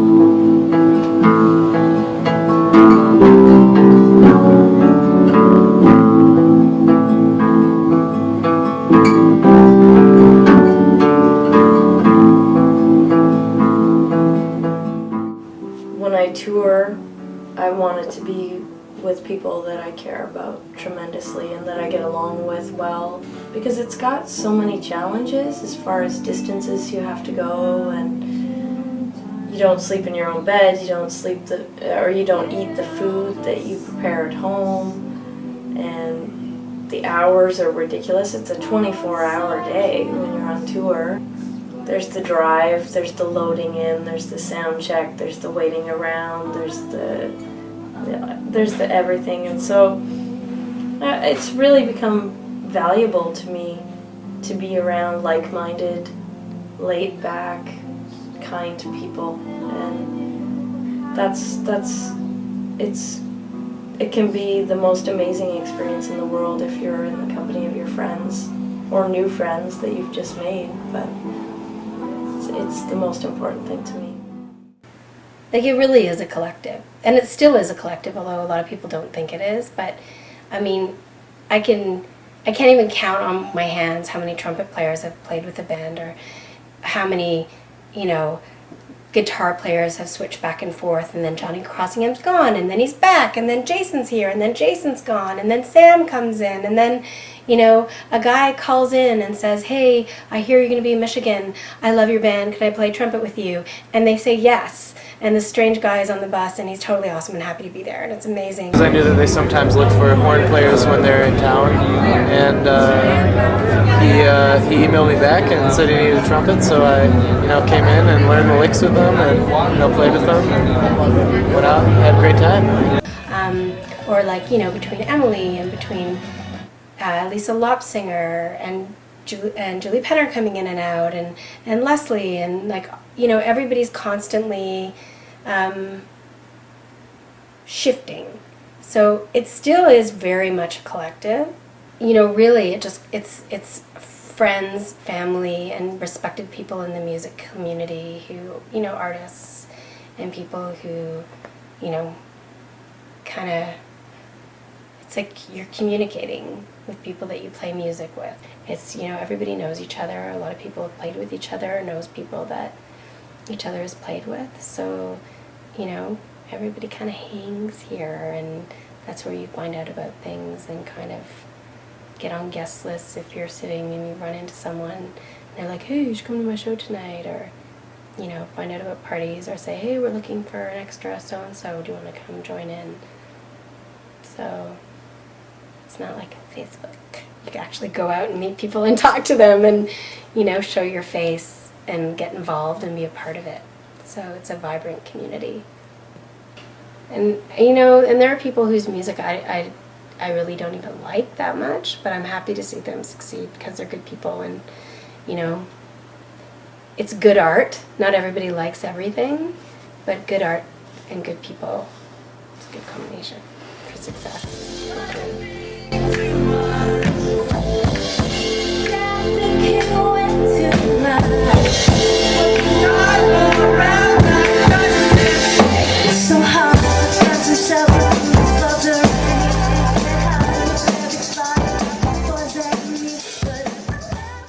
What was funny is that rather than start a record label, which is the kind of thing that a lot of people had been doing, what me and my friends did instead was we created a music night and a zine, and that's called Wavelength. So, and that's probably the thing that I'm best known for in Toronto was co-founding Wavelength. So that started in '99. So Wavelength was this way of kind of sort of generating excitement, like a sense of collective excitement. But it sort of crossed that boundary of going from self-promotion towards kind of trying to promote the whole music scene. And that was kind of really what made Wavelength successful. And some of the bands that were small and starting out, when we were starting out, have gone on to become really popular, like the Constantines and Feist and VSS and holy fuck, Final Fantasy. And there's quite a big list of people that played Wavelength in their early days who've gone on to become successful. A lot of people have a lot of really positive memories about going to Wavelength and hanging out at Wavelength over the years, like Justin and Kat from Lullaby. I don't know if they mentioned this, but they met at a Wavelength night at our first anniversary. So for them, for a long time, they celebrated their anniversary at our anniversary. So Lullaby basically became the unofficial Wavelength anniversary house band. We started dating as a couple, both coming from other bands that we were playing in at the time, and figured, okay, well, we're getting together romantically, let's get together musically as well. Basically. She plays bass. I liked the idea of playing drums. It was his novice band as a drummer. Yeah. So everything has kind of gone from the ground up with that, and then we just, it's what now, 8 years later. Yeah. So we figure we know our instruments enough now with that behind us. Let's put out another record. Oh, I don't know. Musically? No, we didn't have goals. We were just goofing around even. I don't know. Like, I mean, it was rock and roll because we were in love, and love because we loved rock and roll. And Amgrave has got like pretty much, I mean, without the drummers, because I was the drummer on the drummer orchestra, but every other person who's in makes pretty much on that record. Plus pretty much everybody who works at this store. Yeah. And a John from handful of all our friends Constellation.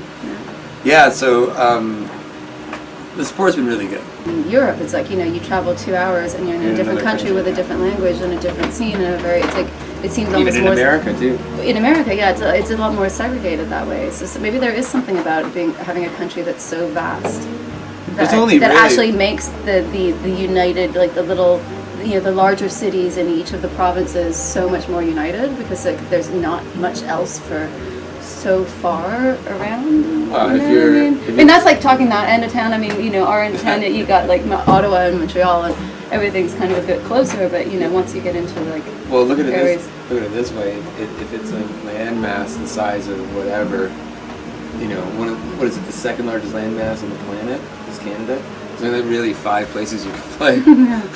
Like there's 5 cities you can play in the largest landmass. So I guess those places get pretty condensed with a good crew of people. Yeah. I mean, we ask people to be on our records. We've been on numerous other people's records as well. And it's never work. It's only fun. It's only fun. Yeah. It's an honor. It's like if somebody says, "Hey, Kat, I want you to come and fucking screech at the opening, chord of our record," which ends up, getting put out on Matador. Like, sure, I'll do it. Of course, Little jazz hands. And then let alone like Do-Makes. I mean, Do-Makes we is do always that. Yeah, Broken Social Scene. Social Scene has always got a ton of people. Although they're kind of like the Borg. Once you sing on their record, you kind of end up in their band. I didn't know. I've never sang on their record. But it seems like the Canadian way, and then Montreal is just the same with the whole like Godspeed, Constellation, Arcade Fire, Unicorns, like everybody's in everybody else's band scenes. Our winters are really cold. Yeah, I think people kind of People like to hang out in each other's apartment and they end up writing songs together. And it's like, all right, cool. I'll go for beer and it's like, you know what, dude, you should really fucking sing on my record. You play trombone. I'd love to. Yeah, that'd be awesome. Let's do it. I guess I just feel like community, you're going to find community anywhere you go, right? I mean, there's community in every city, every town. I think what's kind of happened that's sort of special in the last, I don't know, what would you say, maybe 6 or 7 years or something in Canada is that finally bands became commercially viable, so people would hear about them. But what I do think is interesting and different about the music community in Toronto, at least, is the willingness for people to play in so many incarnations of bands. Where we come from Winnipeg, I think it feels a little bit more rigid, like you get your band and those are your 4 people, your 5 people. Yeah, I mean the pool of musicians to choose from in a small town like Winnipeg are very few. And you get dropped to Toronto and there's a huge list of musicians I'd love to play with. And so it's just not as rigid, so I do like the fact that you can do shows like we did with Social Scene, this summer at Harbourfront, where there can be 8 or 9 different songwriters who all get to do their own songs.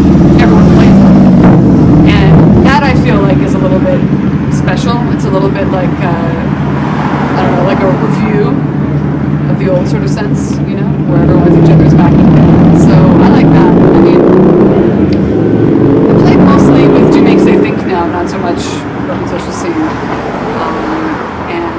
But those guys, of course, are also playing in different groups, and there's Justin's in the Lullaby Orchestra with his wife, Kat, and Charlie's in Social Scene, and I play with Charlie in the Happiness Project.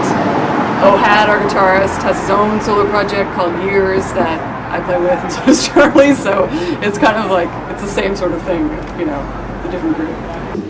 I tried to find melodies in ordinary speech that were particularly musical. So what I did is I invited my neighbors over to my house and asked them about life or happiness or basically it was just conversations that tried to come towards something that was a little bit meaningful. And then I listened back to try and find moments that had particular musical quality. So first I'm going to play a recording of my neighbor Mrs. Morris and what she has to say about happiness. And then my friend Karen here is going to play Mrs. Morris on saxophone. So here's Mrs. Morris. Happiness is love. Love makes you keep happy. You can't just love yourself and you don't love other people. You got to love people. And love is right there. And if you feel happy, you know that you're my neighbor. And I love you. And you're able to come over today to invite when you need us. I'm feeling happy. Having a community that supports experimental thought, that sort of supports that kind of creativity, gives you license to try all kinds of avenues that you might not normally try. I mean, just knowing in the back of my mind that my friends are going to like what I'm doing, they're going to get a kick out of me making sounds out of the melody out of people's voices, and I know that some of my other friends are working on some really interesting projects. It's kind of like you feel a certain momentum going with the group where you can allow yourself to explore different avenues that you might not otherwise be able to do. It's always better. I want some butter. Let's get butter.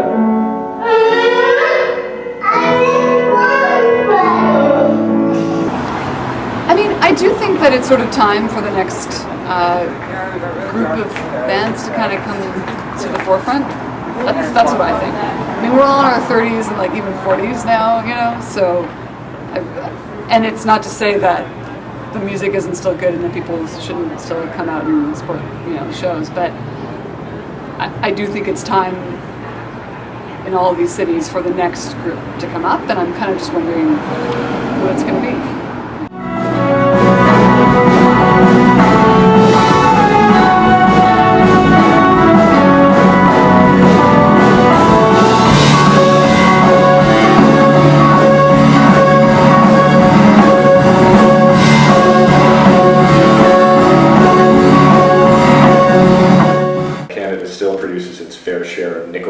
And Sum 41s and Billy Talents and everything else, right? So for sure. I don't know if your guess is as good as any. I mean, yeah. I mean, my reflex. And you're also comparing a country of like 30 million people to a country of 350 million or whatever. So I mean, I'm sure there's lots of bands in the U.S. that are doing what bands in Canada are doing. They're just not getting the recognition because the market is bigger and the market is saturated with, whatever, people trying to make it or top 40 bands or whatever. There's a better system in place in Canada for independent artists. Like there's a grant system and stuff like that. There's a lot of independent record labels doing their thing. A lot of people, everybody's played with everybody, and yeah, it's good, it's supportive. I think collectively when, it sort of became a thing, I guess, the Toronto music scene or whatever, that was good. It sort of helped everybody out, and I think it's, it sort of had its moment, like, maybe a Seattle or, a New York or whatever. I think it sort of had its moment. The more I travel, the more I find good bands and good musicians and good people. For example, Seattle in the 90s, like there was a grunge explosion, where everybody who was on any kind of, grunge tip coming from Seattle got signed to a different band. I mean, it's a different outcome, but I think, everybody was kind of on the same page in that city at one point in time, But Chicago is a great city for music. I think in the 90s, I mean, we listened to everything that was coming out of Chicago. We listened to, anything that was on Thrill Jockey Records, we would buy up. Like, it was there's a great music community in Chicago too, and I think it's probably, equal, if not more vibrant than the Toronto music community. It's different, but I think, we took inspiration from it still, like Bundy K. Brown's record, Directions in Music. It was so egoless, the songs didn't have titles, it was just called Directions in Music, and it had their names on it. It was just music. There was no singing, there was no solos, there was no ego attached to it, and it really appealed to us in terms of just making music because you love music. And so that, in a sense, gave us a little bit of wind in our sails to sort of keep going with the same idea, and we had plenty of people to support us. Of course, media catches on, a year or 2 years later sort of thing, Yeah. But it's good. Everybody helps each other out, and everybody's on everybody else's label, and totally, and everybody knows everybody. There's a lot of lazy writers out there though, and it's just like, this band, side project of, friends of friends. I can't believe how many times I've read the exact same interview, such and such from such a band, or friends of this band, or side project of, and half the time it's inaccurate. I mean, if I were ever to gripe or not like the community, just so many other things get mentioned, or other bands or friends of, there's a running joke when we started playing, Friends of Godspeed was what we called our first couple tours. The Godspeed Black Emperor were huge, and we always either opened for them or toured for them, and it was all like members of Godspeed and Do Make Say thing, which none of us were. Yeah. Totally inaccurate. And then it got bigger, and then it was sort of side project of Godspeed, or friends of this and that sort of thing, or what have you. Sometimes you just want to hear. Well, a lot of that came from the Constellation stigma too, because so many of those other bands on Constellation were members of Godspeed. I guess we were the exception to the rule for so long, so everybody just sort of clumped us in as being having members of Godspeed, which we don't, for the record. So sometimes, I guess in a nutshell, sometimes you want to be just judged on your own merits, I guess, or just look at us and just critique the album, or look at our show, or what have you, sort of thing. You don't have to state the obvious, blah blah blah, this and that, or whatever. So I don't know, not like there's a reason to gripe or anything, but sometimes you get tired of those interviews. The air is officially clear on that one.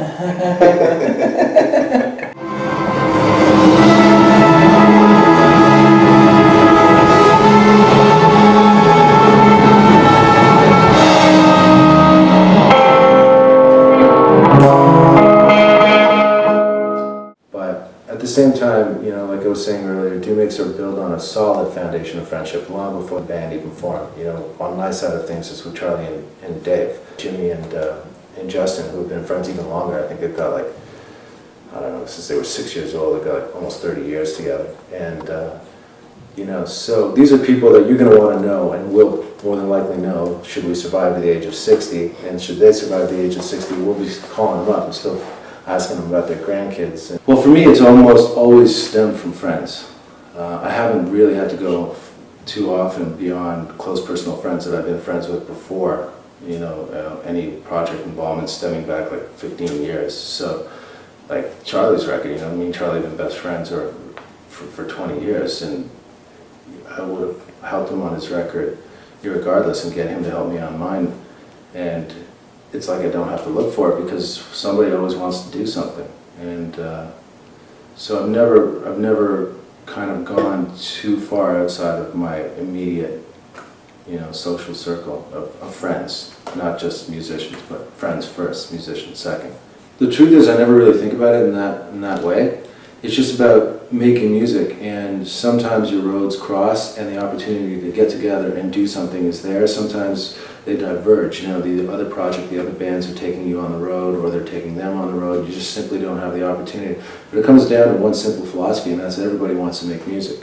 And when the opportunity to do it together, whoever that happens to be, because you've made all these friends, all these connections via the projects, and as you're calling it, a collective situation. But it's not about trying to be in a collective or trying to work with as many people as you can. It's just simply about trying to work. And then at certain points, those people that you can work with are the ones you are working with.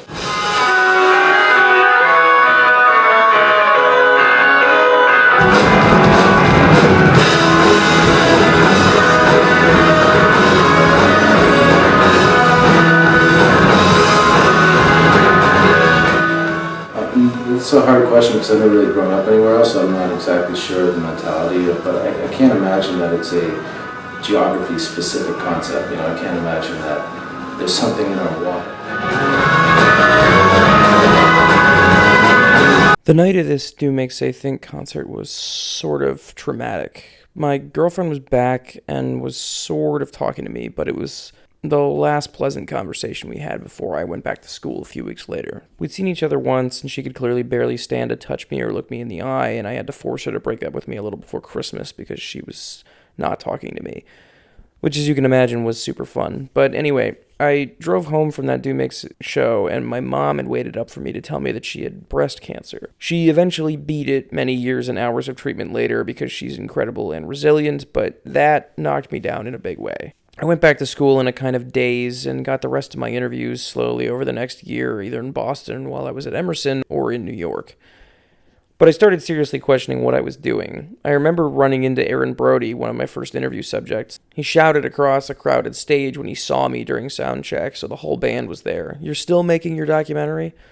I was pretty embarrassed then, and it turns out he had reason to doubt that I would finish it, but at least I'm finally finishing it now. A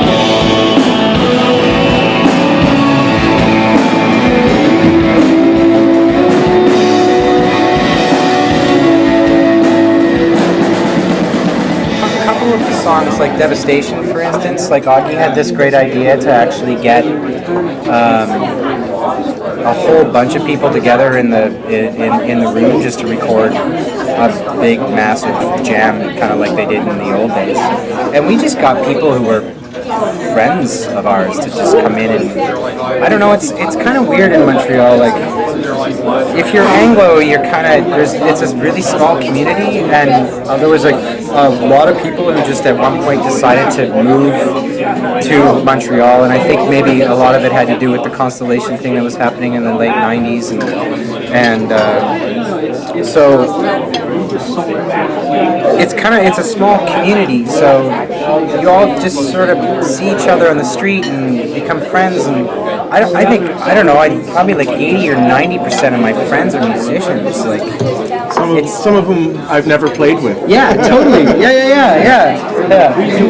But it's like, you know, when you if you want something or you're interested in something on the record, chances are you're either friends with someone who plays that instrument or you know someone who knows someone who plays that instrument, and they're more than willing and happy to do it, because I think it's like Montreal sort of come from that. Everybody's always collaborated there. I don't know why it seems a little bit. People do it more there than anywhere else. I could be totally wrong because I've never really lived anywhere else and made music in any other city for extended periods of time. Other cities you have to work. Yeah, that's the other thing too. Yeah, there's no working allowed. You can have a part-time job and survive in Montreal. So you know you get people like who are in many bands and can actually set aside time to be in a lot of bands quite easily, seemingly more easily than in other places.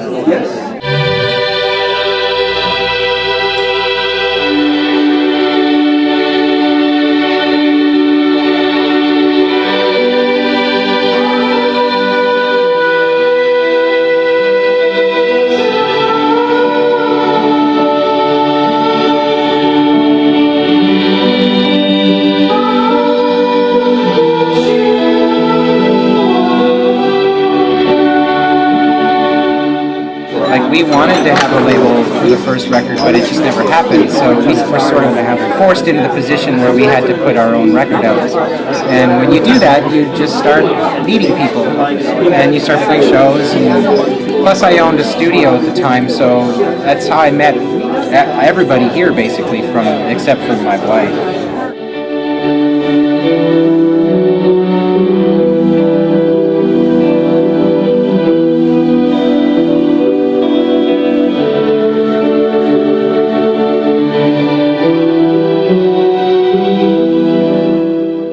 why we called the record Dark Horse, because we were actually called the Dark Horse of Montreal, because we didn't sound like anything, well, mostly like what was happening, and we were one of the only bands in the city that had absolutely no recognition at all. So we were just going around, like all these people in Montreal were like, they liked us and they were fans, but outside of the city and even within the city, that was a pretty small base of people. When Jaguar was interested, we were like, oh great, now somebody can actually put the record out, so we don't have to pedal it ourselves this time. And then we were like, oh well, like if it sells a couple thousand copies, then that's going to be amazing, because then we can like make another record. So, and then we just kind of got lucky, I guess.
There's this kind of crazy statistic about Canada having like 90% of its population is within 100 kilometers of the border? Yeah, something like that.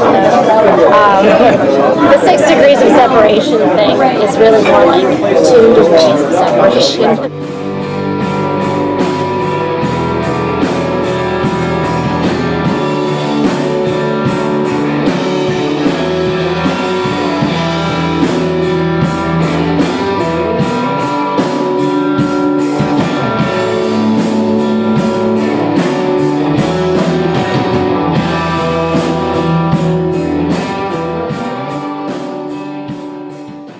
I got in my head, I wanted to do for my 30th birthday, I wanted to have a party with 30 bands playing, and that we'd have 2 separate stages, so while one band played their 20-minute set, we'd be setting up the next band on the other stage, and they would just go like that for 10 hours.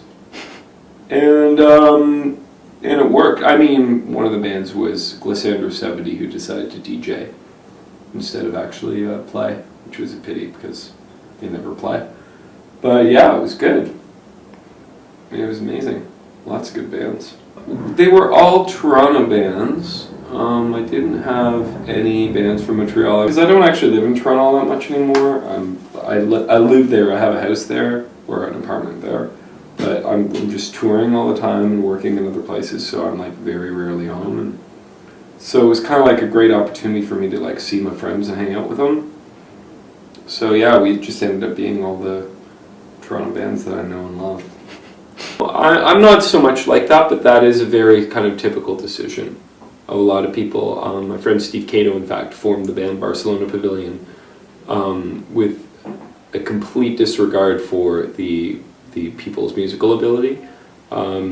He simply had these friends who he wanted to make music with, and so Kat learned to play the bass, like Steve taught her to play the bass. Ben didn't actually do anything but sit around and talk with them about good ideas for songs, and then press play on the iPod and stand there, and they kind of played it up a little bit, like that he would just stand there and completely do nothing and try not even to blink while the show was going on. The thing is that the scene in Canada is just, it's very multitudinous. Like a lot of people end up working with the same, that is, what am I trying to say? It's not only is it kind of divergent and spread out, but there's also like long, it's like more like hallways, you know, it all kind of goes in all these different directions. And I mean, you could be a big fan of all the bands on, say, Arts and Crafts and completely know nothing about any of the bands on Constellation, you know what I mean? And similarly, there's scenes in Montreal, scenes in Toronto, multiple scenes in Toronto that are just kind of completely dissociated and disconnected from, you know, the bands, the Toronto bands that are kind of more famous. It started that I was just mostly playing violin in bands like Jim Guthrie Band and the Hidden Cameras, and through the stuff I'd been doing in those two bands, I fell in with the guys in Arcade Fire because Jim was good friends with Tim Kingsbury, and Arcade Fire played as support for a series of shows. So they had asked me to kind of like start doing arrangements for them, and I did arrangements for Dan Goldman, who's playing tonight here, and it just kind of turned into this actual thing, you know, where I'm like doing arrangements for bands. Originally, I kind of wanted to try and keep it localized to working for friends and working for next to nothing. In fact, I still kind of try to maintain a pay what you can policy. I do. Maintain pay what you can policy unless I'm working with, like, you know, a band like Pet Shop Boys or something, where their management doesn't understand the concept. So yeah, there is that draw, and certainly on my 30th birthday, you know, it was a really great feeling to feel like I was kind of like catching up with, you know, with the music that my friends were up to. There were some people like Laura Barrett I hadn't seen perform in a long time, and she has this 4-piece band, and it was the hottest thing I'd ever seen. It was so good. I think what makes a band more than a person being specifically talented, like being this kind of like, you know, lyrical genius or brilliant singer, what's going to make a band more is the scene in which that band is born. And you can just see it. Hear it in the way that like Brooklyn bands and New York bands are produced, that this is music coming from a very competitive environment, you know. There's just different cultural factors at play, you know, that kind of that influence the scene that will then influence the band. So it's easy to, you know, sit down and say, oh, you know, Julian Casablancas is this, or Karen O is that, or, you know, Dave Sitek is this. But I feel like these people that it's more a product of the scene that they're in rather than their individual sort of like nascent abilities as, you know, musicians or producers. In Canada, it's a very uncompetitive scene. It's just, it's really, really rare actually that for people to, you know, walk around talking trash about other bands. And in fact, when people do so, then people are like, what? What are you doing? You know, how can you say that? Like, I think people in Canada just recognize that everyone's working. We're all just working and trying to make records, and sometimes they're good and sometimes they're not, you know. I have funny conversations with Carl Newman about that stuff, you know. And it's, you know, it's a joke. It's funny. Well, I think one time Carl and someone else were playing up a feud thing, but it was, you know, it's a joke, you know. And I was, I think it was me and Brendan Canning, yeah. What did I call him? I called Brendan Canning and Uncle Tom Redhead. I thought he was setting the cause of redheads back for 30 years. I think it's just like a running gag that, you know, you know, nobody laughs at, but it still continues. That, you know, we pornographers and broken social scene are enemies. And made even worse by the fact that our albums came out the same day. So the rivalry all of a sudden became something that was measurable. Yeah, I mean, we're friendly, you know. I don't know those guys. I don't know those guys very well, but I guess we know each other enough that we can joke about things like this, and no one gets offended. Because, I mean, maybe that's an example of, like, being Canadian. Like, both bands know that feuding with another band is so futile and stupid that we could do it jokingly, because obviously we would never do it for real. We weren't looking at it from any career perspective. It was sort of a project. I just thought my band was disintegrating and I wanted to do something else. And I thought, hey, my friend Dan's a pretty good songwriter. I should get him to be the other guy in the band. And I thought, my friend Nico is a really killer singer. I should get her to be in the band. But at that point, they were both completely unknown. And yeah, and everybody else, Blaine was in the band because he was my friend, and we just assembled people. We just thought, who would be good for this we thought we need a drummer. Who's going to be the drummer? It's got to be an awesome drummer. It's got to be the right person. And when we went and scouting, kind of cherry-picked who we wanted in the band. But we never thought we were going to do anything that had any sort of impact. But inadvertently, I guess it did. That makes me feel good to know. I mean, if we've had that kind of influence on Canadian music, that makes me feel good. I don't care if we have a musical influence, but if we had some sort of,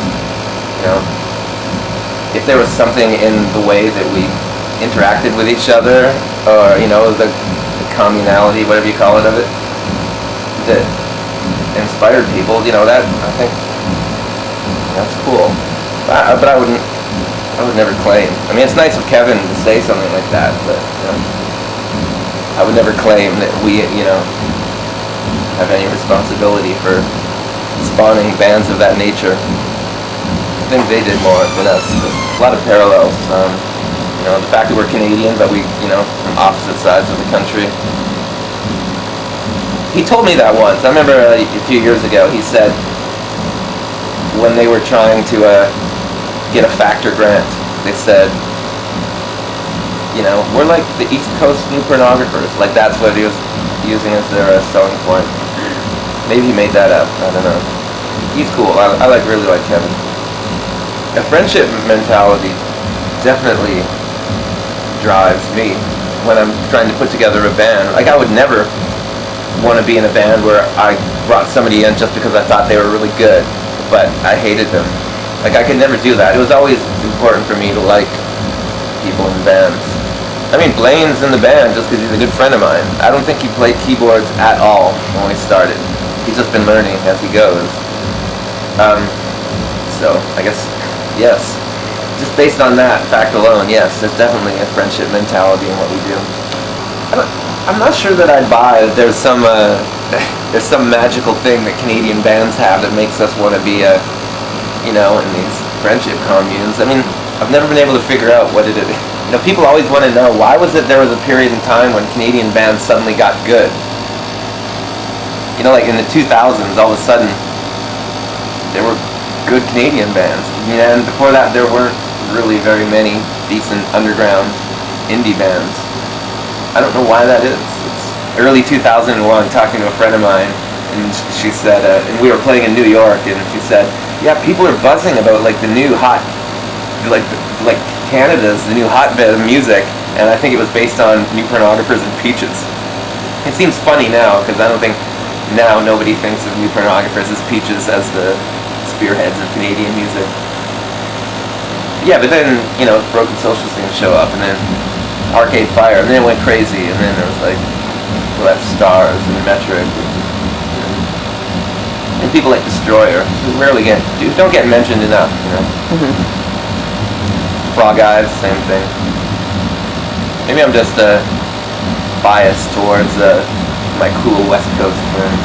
I'm glad to see bands, especially in Vancouver, I'm glad to see bands get some attention that have nothing to do with anybody I know. Because for years and years, it seemed like everybody got some attention out of Vancouver. It was either like a friend or a friend of a friend. Like Black Mountain, or bands like that. Or just people I'm in a band with, So when I see, a band like Japandroids getting some attention, I think, go Japandroids. I have absolutely no idea who you are, and that's cool. You're the next generation of cool Vancouver rockers. When we made Master Romantic, Dan had just put out Thief, Destroyer Thief, and Nico had just done her Furnace Room Lullaby record, and I thought those records were really awesome, and I didn't want to sound like them, but I thought, gotta keep up with these people. I mean, my friends are making these amazing records, and so they set the bar pretty high, and I gotta try and chase that. And I think that probably helps any group, I'm sure that's what makes all the Arcade Fire, Broken Social scene people better, or any of those people that play in that scene. There's so many great people around them that inspires you to be better. I mean, I think that always happens in bands. You look at the Beatles, I always think George Harrison must have become an amazing songwriter just because he worked with amazing songwriters. Or Kim Deal, working with Frank Black and then going on and be a songwriter herself is just as good. And I think it helps just to be working at a high level. It's like anything you do in life, like a chess player wanting to play with a chess master, even if they get beaten, just so they can get better. Without the last interview, this movie doesn't have much of an ending. At the time I first finished it, it had two. I was dating my best friend after having had feelings for the entire production, which kind of worked as a happy ending to me.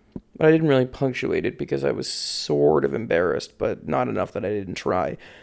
I showed her a cut of the film with her image in it, and she was mortified, so I cut it, but now the whole subplot's been relegated to these voiceover bits, like a lot of what happened while I made this film. She doesn't talk to me anymore, and I haven't seen any of the interview subjects since 2011. Long stretches of time would pass, and I would forget that I made this thing. It sat on a hard drive for years. I was afraid of upsetting someone, and then it felt like a high school yearbook or a broken time machine. I didn't have much interest in going back there, especially because I couldn't do anything when I got there. I'm pretty okay with this compromised version because I get to let it all go now. That's the happy ending I get. I can live with that. I decided long ago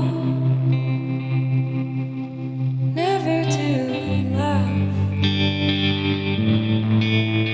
again. I decided long ago never to cry again. I've made my list and I've thrown them in. I've made my list and I've thrown them in.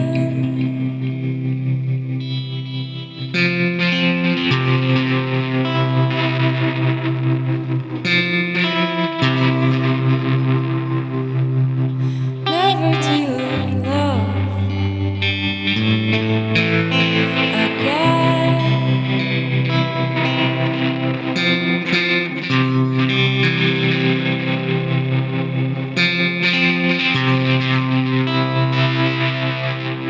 Never to love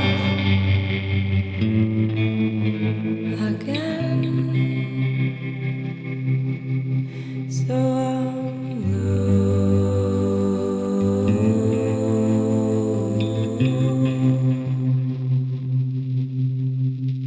I'm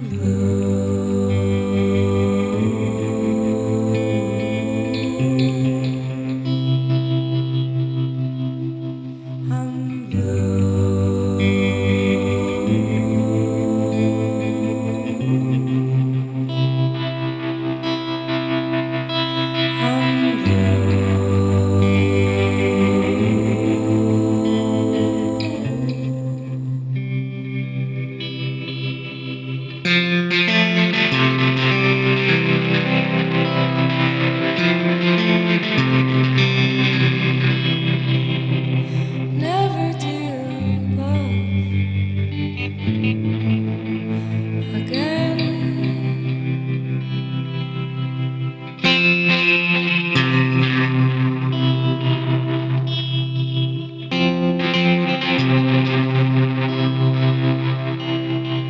Never to cry again.